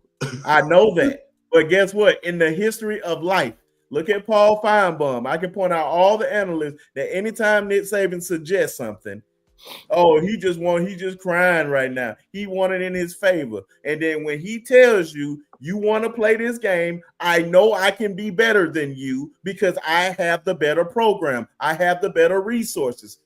They thought he couldn't adapt to the RPO. He complained about that. And guess what he did? He adapted to that and mastered it. They changed the rule. He complained about it. They changed the rule. And then he ran it. Okay. He didn't adapt to it. They changed the rule. They literally said that you got to adapt to that. He adapt to a different rule. What was the rule, Ted? The rule was he complained about the hurry up offenses, right? He complained that they didn't give the defense time to substitute. They changed the rule. You have to get a defense time to substitute now. Then he started running RPO. Tez is Tezing again. Oh my God. Did they not? Is the rule not? What's the rule? What's the rule on hurry up offense right now? You can see it. If the offense takes a player off, you have to let the defense sub somebody on. Okay. But didn't exist. Don't play nobody on, you can continue to do whatever you're doing. Okay, but that didn't exist. That simple rule right there did not exist until Nick Saban brought it up. Okay. I'm not making that up. I got a question. I got a question for anybody that think Ole Miss deserves in Alabama. Alabama lost on the road. I got a question. I want somebody to answer this. We lost on the road to OU. We lost on the road to Vanderbilt, a team that almost beat Texas, I might add. Ole Miss lost to LSU at LSU, right? No disrespect. I'm just saying, that's, before somebody say Vandy's no good, that Vandy team is a bold team and have been for a minute now. And they almost beat the number 2 team in the country, right? That's true. So Ole Miss lost to LSU on the road, just like we lost on the road. And Ole Miss lost at home to Kentucky, right? So Bama has lost 2 games on the road. You can compare the teams all you want, right? Kentucky, LSU, OU, Vandy. We lost both our games on the road. You got your ass whipped at home. Who beat Alabama at home? Who? That's true. Get out of here with that Ole Miss. Stop it. Stop it. I don't think. If it's the only team that I think has an iota of an argument is Miami, and that's only because they have a better record. That's it. But what's only thing that's killing them is the top 25 record. They don't have a top 25 win. You have to factor that in. If I'm a Miami fan, I'm not gonna look at that. If I'm a Miami fan, I am not going to care about that. that matters. I'm sorry. Schedule somebody that you know that's going to be good. I'm sorry that your conference is boo-boo. I'm sorry. The ACC has been trash. When the last time the ACC won a national championship? With Florida State. Yeah. No, let me take that back. With Clemson. And we seen how Clemson ran all over that conference for years. True. There was nobody there. True. I'm not arguing with you, bro. You not you argue with me like I'm saying that the ACC is amazing. I've never said that. No, I'm just saying can just I'm just saying hear that the only team that got it that I think has an iota of an argument is Miami. That's only because they got a better record. If that's the only thing, that's not going to help. You need more than that. We can just hear the Auburn in your voice. Yeah, it's there. Yeah, that's what it is. But then the precedent gets set though. Oh my It's God. like Okay. it's gonna I think because the situation gonna come around again. Okay. I think we got to get a Texas boy. Now let's talk before we get off here. Let's just talk a little bit about this SEC championship game. This boy got on the classic Vince John jersey. He's not walking in that building. You know what's going on, man. He gonna be on the field, but he ain't gonna be playing. Hey man, you already know what's going on, man. What is your prediction for the Texas versus Georgia? Texas versus Georgia. My prediction, man, is gonna be a close game. Of course, I'm rocking with my boys. I think we're gonna pull it off this time. I feel like that defense is something serious. I feel like they actually clicking more offense than they did the first time we played them boys. My prediction, very, very close game. I say it's going to be like 35-28, or it's going to come down to a field goal. I'm not going to lie to you, bro. The way y'all winning, I know I had y'all winning, but y'all really impressed me going into Texas A&M for that Saturday night game. That was a trap game for real. Mm-hmm. And the way I seen you guys play on defense was definitely great. So I believe y'all. We always play A&M hard though. That's a big rivalry. Of course.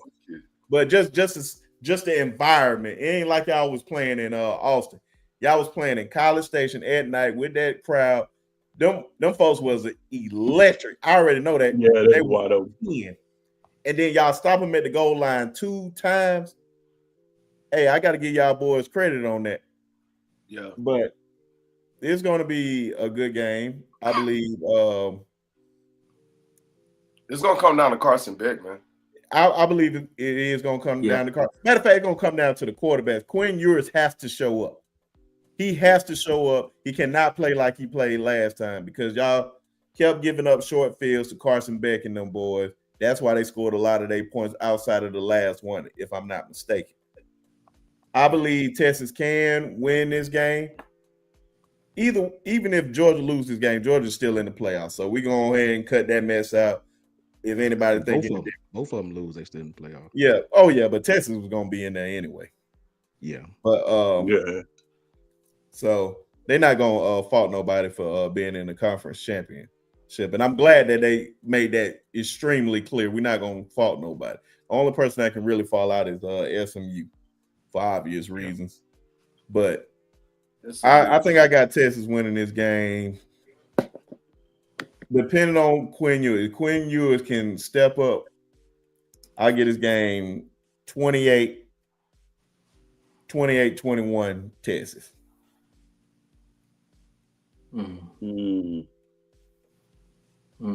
What you got for me, Ted, Jason? I honestly think that I think that Texas is gonna come out fast.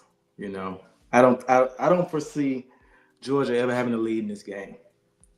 I think that Texas is gonna be able to dominate and handle and control the pace of the game. In true Georgia fashion, they'll probably have a late push or something like that towards the end. But I just think that offensively, it's going to be hard for Georgia to do what they did again. So I got Texas winning 31-17. And also shout out Jason, my boy at Hall of Fame college football. Jason is an Oklahoma fan, so I already know how you Texas and Oklahoma guy. he doesn't give Texas no type of credit on anything. So this doesn't surprise me. So I'm excusing you on this. He had the Haven. He had the Haven. You see my boy Texas. Anything is always horns yeah. down. Anything. So I don't. Certain people, when it comes to certain things in life, man, I just don't listen to them when it comes to it. Don't listen to me when it comes to Alabama and Auburn, even though it's factual. But don't listen to me because I would talk down on Auburn. I don't care if Auburn, we 0-11, they 11-0. I believe we'll beat them by 30. Mm-hmm. Ted, what's your prediction? I got Georgia in this game. I got Georgia in this game for a simple reason. It's gonna go against everything I just said, an argument I made for this whole playoff thing. But Texas hadn't really played nobody. And it's what I've given Georgia. Like Georgia has been in this spot that I'm putting Texas in a lot, where they get to the conference championship, they haven't played nobody, they haven't really been tested, then they get thumped by a good team. Now these two teams have played each other, which was the difference. But I just think that Texas is going to be in for. They've never played a conference championship like this. This is the first time playing the SEC championship. First time playing down there in Mercedes. It's going to be like a home game for Georgia.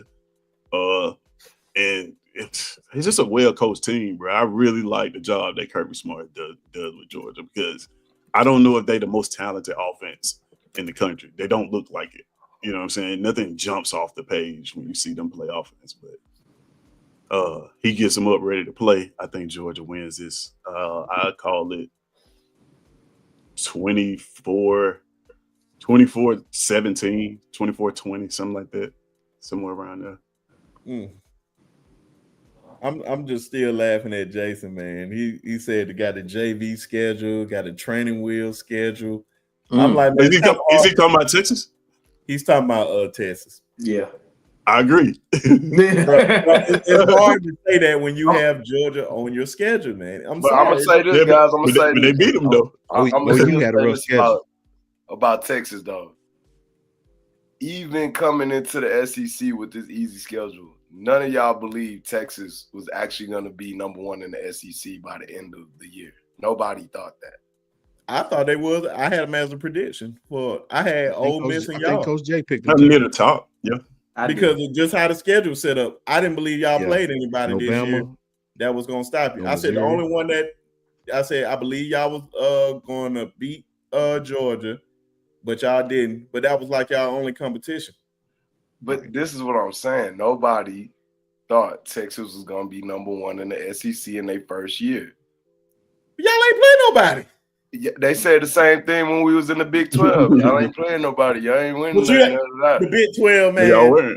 Nobody thought we was going to come into the SEC and make noise. And okay. Last year, let me just ask you just a quick question. Last year, in the Big 12, we beat Bama. Oh, okay, congratulations. Oh, here we go. This is me pulling down the flag for you. I'm ready. Rolling up. We beat Bama. This is y'all banner. I'm rolling up there for you. But who was the second best team in the Big 12? Last year, second best. What, OU? Okay, we'll just say OU. What was the third team? Because they in the SEC. Who was the third best team in the Big 12? It's a reason why I'm asking. Yeah. No, I'm saying who was the third best team that you could possibly think of last year? Like Oklahoma State, bro. Or I don't think it was OSU. It definitely wasn't OSU.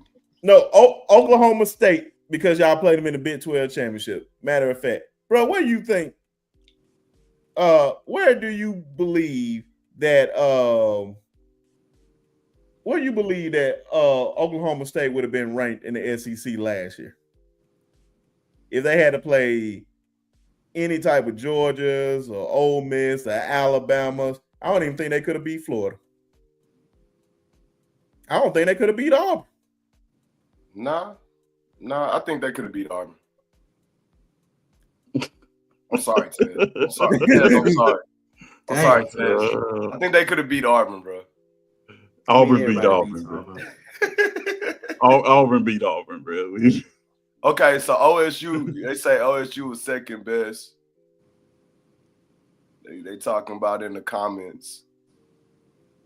But look, like I was saying, that's besides my point. My point was nobody thought Texas was going to come in this year and make the noise that they made. I'm proud of my team. We're going to see what they do in this SEC championship. One thing that we could do that A&M has not been able to do in the however many years they've been in the SEC now.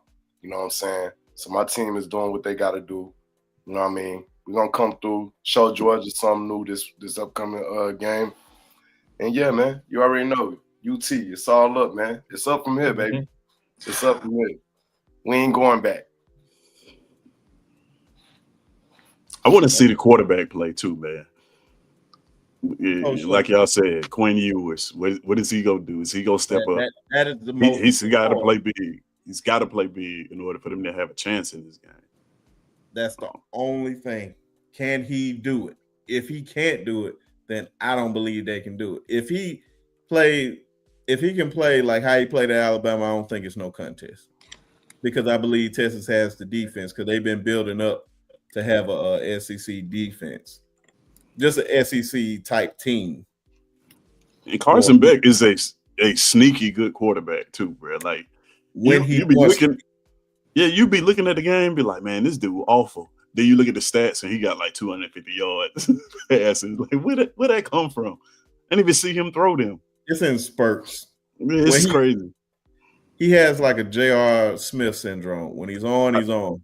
I want to not like Carson Beck so bad. Carson Beck, I want to criticize him so bad.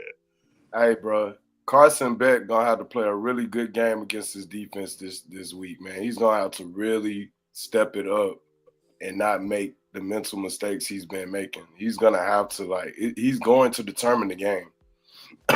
Now, if Carson Beck can make them plays, man, yeah, we got a game. It's gonna be a game on our hands, but I'm telling you, bro. This cat's got to stay consistent, man, for Georgia to win this game. This is going to be a very locked-in Texas team, man. They coming for blood this SEC championship. They got something to prove, man. Even if if we don't win the college football championship this year, you said those screen passes out again. We're going to get this SEC joint under our belt year one. Okay.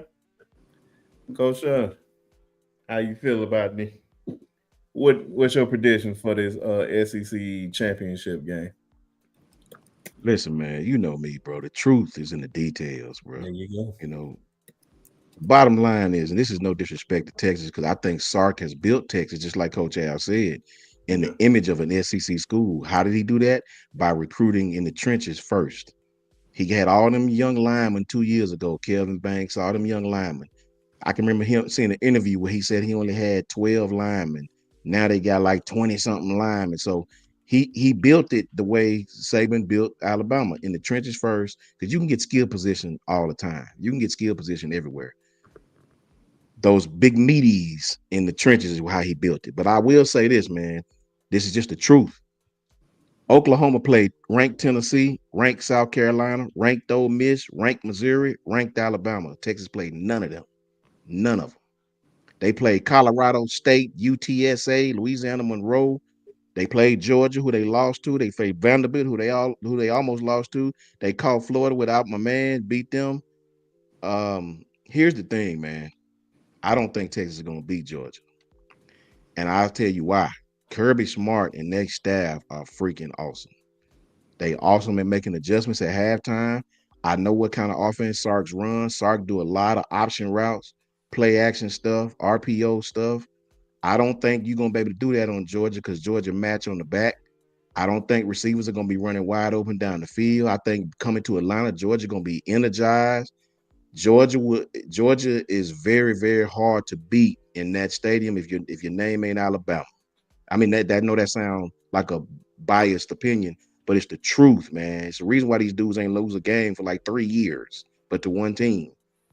Georgia when they play in that SEC championship, man, they very, very tough to beat. They physical. Texas have a problem with physical fronts. I mean, all that option route and all that kind of stuff, that's great. That trickeration, those counters, those RPO based things, that's cool when you ain't got nobody bearing down on your quarterback. Georgia do a lot of good things in their front seven, and they did it at Texas, right? I know the old saying, it's hard to beat teams 2 times, but I'm here to tell you, Georgia gonna win the SEC, man. It ain't no disrespect to Texas, because what Texas has done is just like DeHaven said, nobody picked Texas to win this thing, right? Those guys have won games, and you got to get a credit for that, man. They had done a great job. But I will say, and I think it was made up this way. Oklahoma get the harder schedule the first year. I think next year Texas will have a harder schedule. I mean, again, Oklahoma played ranked Tennessee, South Carolina, Ole Miss, Missouri, and Bama. That's tough, man. That's tough, right? And I think next year it'll flip. Texas will have that kind of schedule, and Oklahoma might have a little breathing room. So Georgia's just tough on defense, man. I don't know a better coaching staff in the country. You saw that at Texas, a game that Sark had plenty all year to prepare for. I think in Atlanta, Georgia's going to win this game, man. They too good on defense. They do well on defense where Texas don't handle well. I don't think those tackles handle speed rushers, talented speed rushers. I think they would have got exploited. They had to play South Carolina, right? Those edge rushers, I think they have problems with. The Kevin Banks and those boys is awesome at Texas, right? They awesome. I take nothing from them. But Georgia, to me, in the front seven is as good as you're going to find in the SEC, anywhere in the SEC. That front seven, when they play that 7-man box, man, they very, very tough to move the ball on. Now, if Carson Beck come out BSing, just like DeHaven said, Georgia will lose this game. That's a whole fact. Texas will beat them. But if you just put it on even, Steven, I was the only one picked Georgia last time to go in there. I think my exact words on Ty's channel, I said Georgia's going to dump truck Texas. That's what I said, and they did. I think Georgia's not going to dump truck Texas, but I think Georgia's going to win this football game. What score you got for me? I'm pretty bad with scores, but I had to say somewhere like we all bad. Maybe 31-24, something like that. Maybe a touchdown. Maybe even less. I just see Georgia's defense, man, making the necessary adjustments. I don't think Sark has done a great job, man. The way they beat Florida, the way they adjusted in the last game against Texas A&M, but Texas A&M can't challenge them the way Georgia can on the defensive side of the ball. Some of the things that Sark like to do, Georgia do very well, man. These guys are I know everybody see Georgia not playing well. All that's a case of Georgia getting everybody's best shot. They had the Alabama syndrome. Everybody played Georgia. That's their Super Bowl, right? So what up, Ty? Shout out to the man himself, Ty Hayes. Legend. I told you last time, and I tell you this time, Georgia's going to win this football game. Ladies and gentlemen, the first time, one of my biggest inspirations in making a YouTube channel, one of my good friends, great friend, good brother. Ladies and gentlemen, welcome Ty Hayes to the show, ladies and gentlemen. Welcome to Ty Hayes. TH. Signing day was hilarious, man. Y'all see Auburn just get flatlined by Oregon. And the crazy thing about it, y'all, is that they keep saying, like, oh, Oregon just did this money. Okay, like, Coach Sean, you and I talked about this. If Phil Knight was a Bama alum, you bet your sweet Bippy I'd be out here telling him, yeah, throw out them M's, my guy. Please. So, like, please. I'm not mad at it, right? That's where we are in college football. But two, do we not remember whenever Offord took that visit to Oregon and he straight up said he and his dad hopped on social media and said that's the best visit we've had by far. The pictures they were taking, the whole. So when I see these Auburn people and they're like, oh, we were shocked by this. I'm like, man, this has been a thing. Like, I'm not doubting that Auburn like made some moves, right? I'm not doubting that. I don't have that intel. But if they say they were all well and good. But Oregon, man, this is a big win for them. Dan Lanning's doing a hell of a job, man. Can't take nothing away from him. Oh, for sure. Oh yeah, man. We talking about Go ahead, Ted. Since he said something about your Auburn Tigers, so you can do a rebuttal. Oh no, I was about to agree with him, man. I don't think it was ever. I don't think it was ever close for the Alford family. I think it was Oregon for a very long time. I don't know. Did any of y'all watch that presentation at Parker today? I didn't. I said, man, I have no intel in terms of behind the scenes. So if Auburn was saying, hey, we made moves, I have no reason to doubt that, right? Auburn's recruited very well, but I just remember Oregon making that big move whenever he visited. So this wasn't shocking to me. Right. If you watch the presentation, it was so prepared that you could tell that it was Oregon the entire time. Like they played the video, to your point, Ty, of the pictures that they took on their visit. They had a whole video with Coach Lannon and everything, just announcing his recruitment, and his family was in it. They looked happy. They was fist bumping, high fiving, and all that. And it was like, it's no way that this is this prepared if you weren't gonna pick. If there was any question. Like, there's one thing to make a little, they make the little graphics for recruitment, but this was a entire production. And it was like, man, you knew you was gonna pick Oregon this entire time. Then they let the curtain up and he had on an Auburn hat. And it was just like, where'd that come from? And he threw it. I mean, the rest is history. Like don't you just hate that, though? What was funny is the same hat that Jordan Crawford. They had these hats, right? I had to explain. They had all these hats from all their recruits. They had one of each school. Jordan Crawford signed with Auburn right before Naheem Alford did. So they took the Auburn hat off the table. There was only two hats on the table, Ohio State and Oregon. They put the Jordan Crawford hat back on the table, and I knew then it was like, oh, he's not coming to Auburn, because if he was coming to Auburn, he'd have had his own Auburn hat. He wouldn't have had to borrow one from somebody else that was sitting there. Yeah. You just hate when they use your hat as a prop. And then it was a dad hat. Man. It was an Auburn dad hat. I was like, he wouldn't wear that. The signs were there. Yeah, man, the signs were definitely there, man. I just love how he threw it like a frisbee, man. And then his mom had like green and yellow nails. It was like, come on. That ain't Auburn colors. Oh yeah, that was a coincidence. Colors neither. That's just a coincidence, Tez. No, I wouldn't. I was just asking them about the SEC championship game. Everybody was giving their analysis on the who they got winning, what's their predictions, and all that. What are yours for what guys we need to watch out for? Who going to win this game and all that? Yeah, man, it's very tough to beat good teams twice, right? Like, that's really tough to do. And that's part of the reason why I was like, hey, if Bama doesn't make the SEC championship game and they don't have to play Georgia again, obviously I'd love to win the SEC as a Bama fan, but I'm not going to be mad about it. Or Texas, because you're probably going to see either one of them in the playoff again. It's tough to beat a good team twice, especially people that make adjustments well. I'm interested in how Sark is going to change the way he attacks Georgia. But Georgia, there are two things that mess up with a Kirby Smart defense, and by extension, a Nick Saban defense. And gentlemen, this is tried and true, right? Like, this is biblical at this point. We have so much data on this. Mobile quarterbacks, and it's not even just like your run-of-the-mill mobile quarterback. You got to be a special athlete, right? That's one.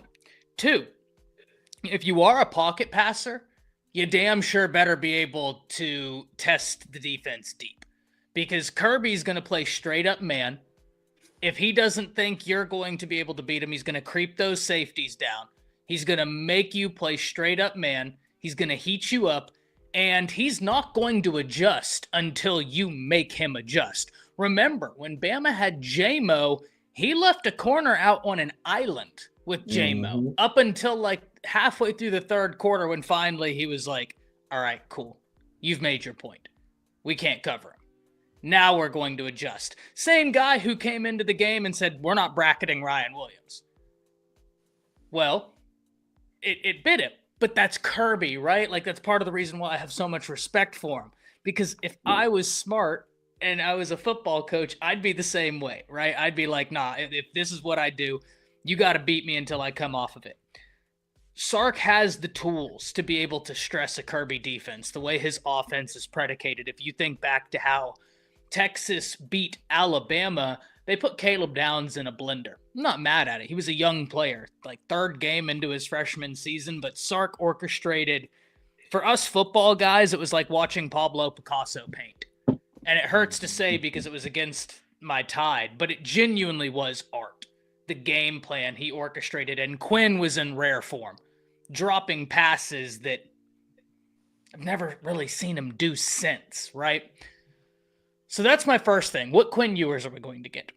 Because you have to be able to keep this defense honest for Georgia. You have to be able to test them deep. And Coach Sean alluded to my second question. What Carson Beck are we going to get? Because Carson Beck is inconsistent on a good day. But this Texas defense is really, really, really good. The loss of Devondre Sweat and those guys, it didn't hurt as much as we thought. Right? Like, I'm not saying they're the same, but at the same time, they didn't take that step back that I potentially had them taking. Their secondary is so much better. You move Jahdae Barron from a nickel corner / safety, because I don't know that they had him playing full-time safety, but I know he was their nickel corner. Great player there. To an outside corner, and he's killing it on the outside. That guy right there just earned himself some money this year. Gentlemen, for the NFL, like he's going to get paid deservedly so. Probably my favorite player on that Texas team is Jahdae Barron, has been for a few years. But Brensky, I told you this. Coach Sean, I told you this. Makuba was a top 5 transfer addition in the nation, and I've held this position since before the season. They needed that big-time safety. They got that big-time safety. He's from Austin. He came home after transferring from Clemson. It just made sense. Texas defense is exceptional. Colin Simmons is an exceptional freshman. Really like Trey Moore, right? He hasn't flashed in the way a lot of people thought. Been a little bit banged up, but I think that he's a guy, when he puts it all together, he's going to be dangerous. And Anthony Hill, from right where I'm sitting in Denton, Texas, I got to watch him play every other day, and I knew he was going to be special. I probably, and Coach Sean, you're gonna bash me with the stick, deservedly so. I probably lean Texas in this one for the main reason of I don't know what Carson Beck I'm going to get.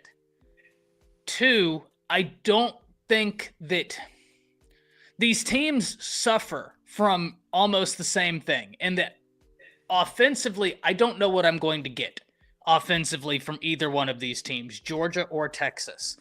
But I have more faith in Texas's defense to make some plays. That's not to say I don't have faith in Georgia's defense, but Georgia's defense doesn't stop the run as well as they have in the past. And Trey Wisner, man, has he came on strong. Like, how that was running back 3 or 4 is terrifying.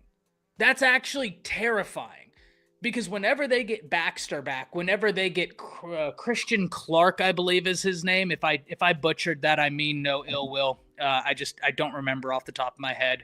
The other young man who sustained an unfortunate injury. Hopefully he's good to go now. They're thin on running backs, and still their top 2, Jaden Blue, who is a phenom in the state of Texas, and Trey Wisner are great. So I'd probably lean Texas. And to summarize, and I know I was long-winded, but you'll have to excuse me. I haven't been able to talk college football all week. This is my first show. I'm used to doing like 5 shows, live shows a week, and then video. So this is odd for me.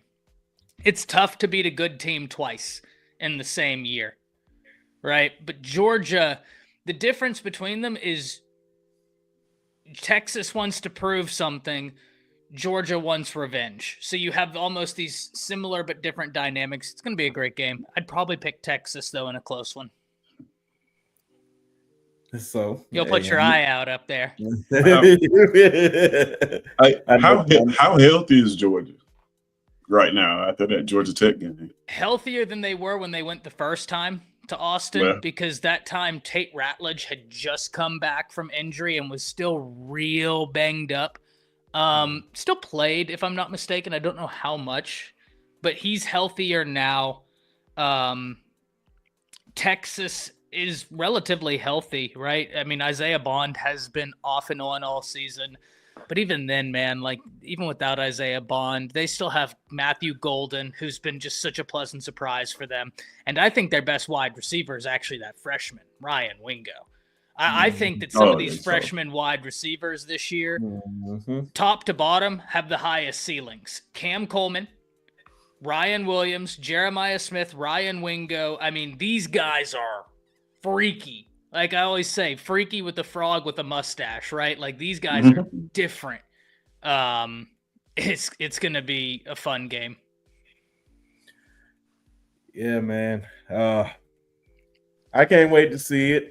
I know my partner DeHaven that's up there with his Texas jersey on. You still got it on, man, with your Ben Sean, man. Yeah. Texas boy to the fullest, man. H-Town himself. Gentlemen. I'm up in Denton right now. See ya. I'm in Texas as well. See. Hey, this has been an amazing show. A lot of controversial things said by Ted. all the time, man. When we needed Ty in here in the earlier debate. Oh man, I was. Oh yeah, Tezin again. It has been an awesome show, man. I wish Ty could have been in here earlier, man. Yes. I know it would have been a lot better, and it was already great, man. So, as always, man, I just want thank you, brothers, for coming on. But I want everybody to shout out their channel. And I'm going to take a page out of Ty's book, and I'm going to just start with him. Yeah, just go out of order. Yeah, you can find me at Around the Table Sports. You can find me on the Bama Standard. You can find me on Bleacher Report. I think I'll be doing the post-game shows if Alabama makes it into the playoffs or a bowl game. I do their post-game content for Bleacher Report for Alabama. Don't think I'm going to be on the College Football Pick'em show this week, but I need the results because I think your boy just took home back-to-back first-place finishes in the College Football Pick'em 2 years in a row. Well, hey, I'm not giving up that trophy. Please don't, brother. Jason, where can they find you, my brother? Yeah, man, you can find me on Twitter at Crowd Noise Jaywalk. You can find me on Instagram at Jason Bernard Official. I love getting on here and talking sports with you guys every week, man. It's a bunch of good brothers, except Tez. I love it. Coach Sean. Yeah, man. First of all, thank you for Tabrinsky, man, for having me on, man. Much love to all the fellas on the chat. Great guys. Super duper great to see my brother Ty again, man. Wish I could have had him on that debate when I was trying to break it down to Tez. Tez made some good points, and I was trying to explain it, but I needed my brother Ty on here and his eloquency to really put it into perspective. Much love to all you guys, man. You can find me at JMHO Sports Talk.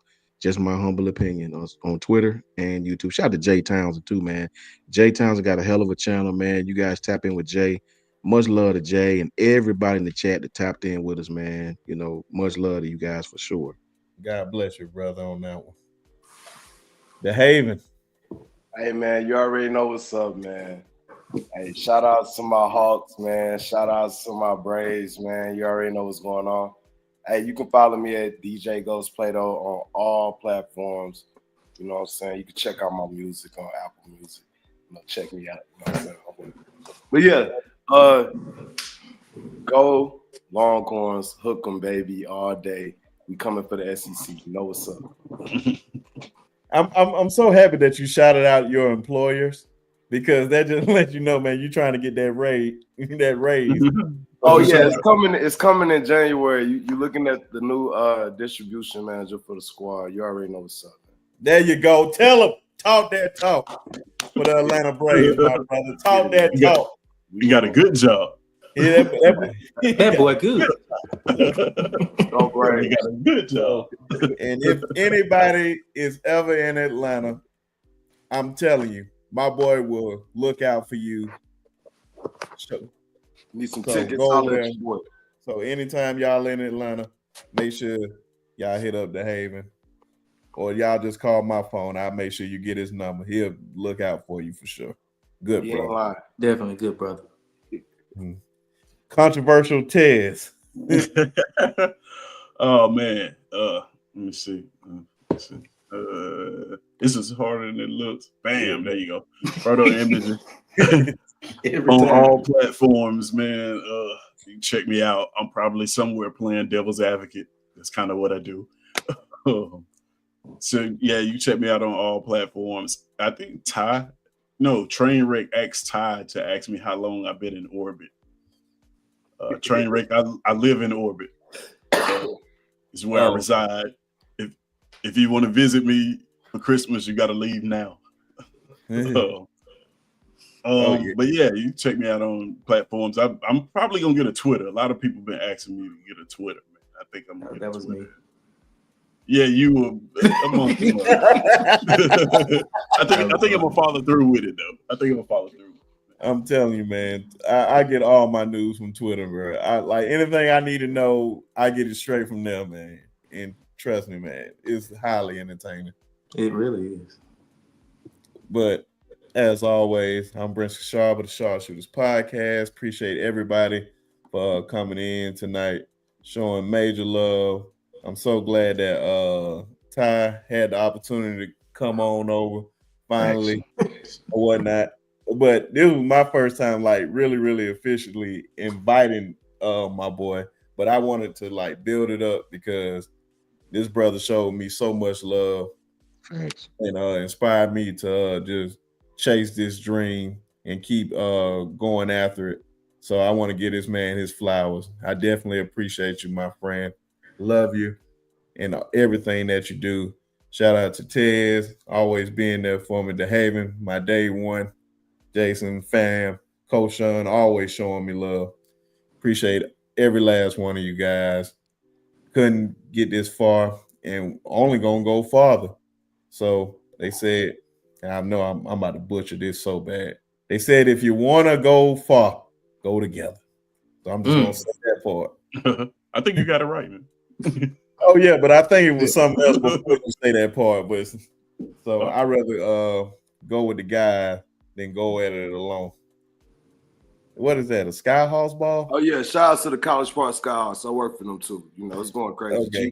The G League, the G League, the NBA and the MLB is just crazy, right? The man does it all, ladies and gentlemen. I'm telling you, if you're in Atlanta, the man's going to look out for you. Go Braves! We're going to be back next year. Only thing missing is the Falcons. Yeah, man. I ain't trying to go NFL, but I feel you. You might want to clean do sweep. But maybe as always, if I go back home to Texas, I might work for the Texans. So. Yeah. But as always, ladies and gentlemen, y'all know how I like to end the show.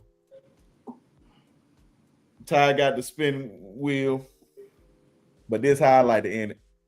Oh my God. F Auburn and roll damn Tide.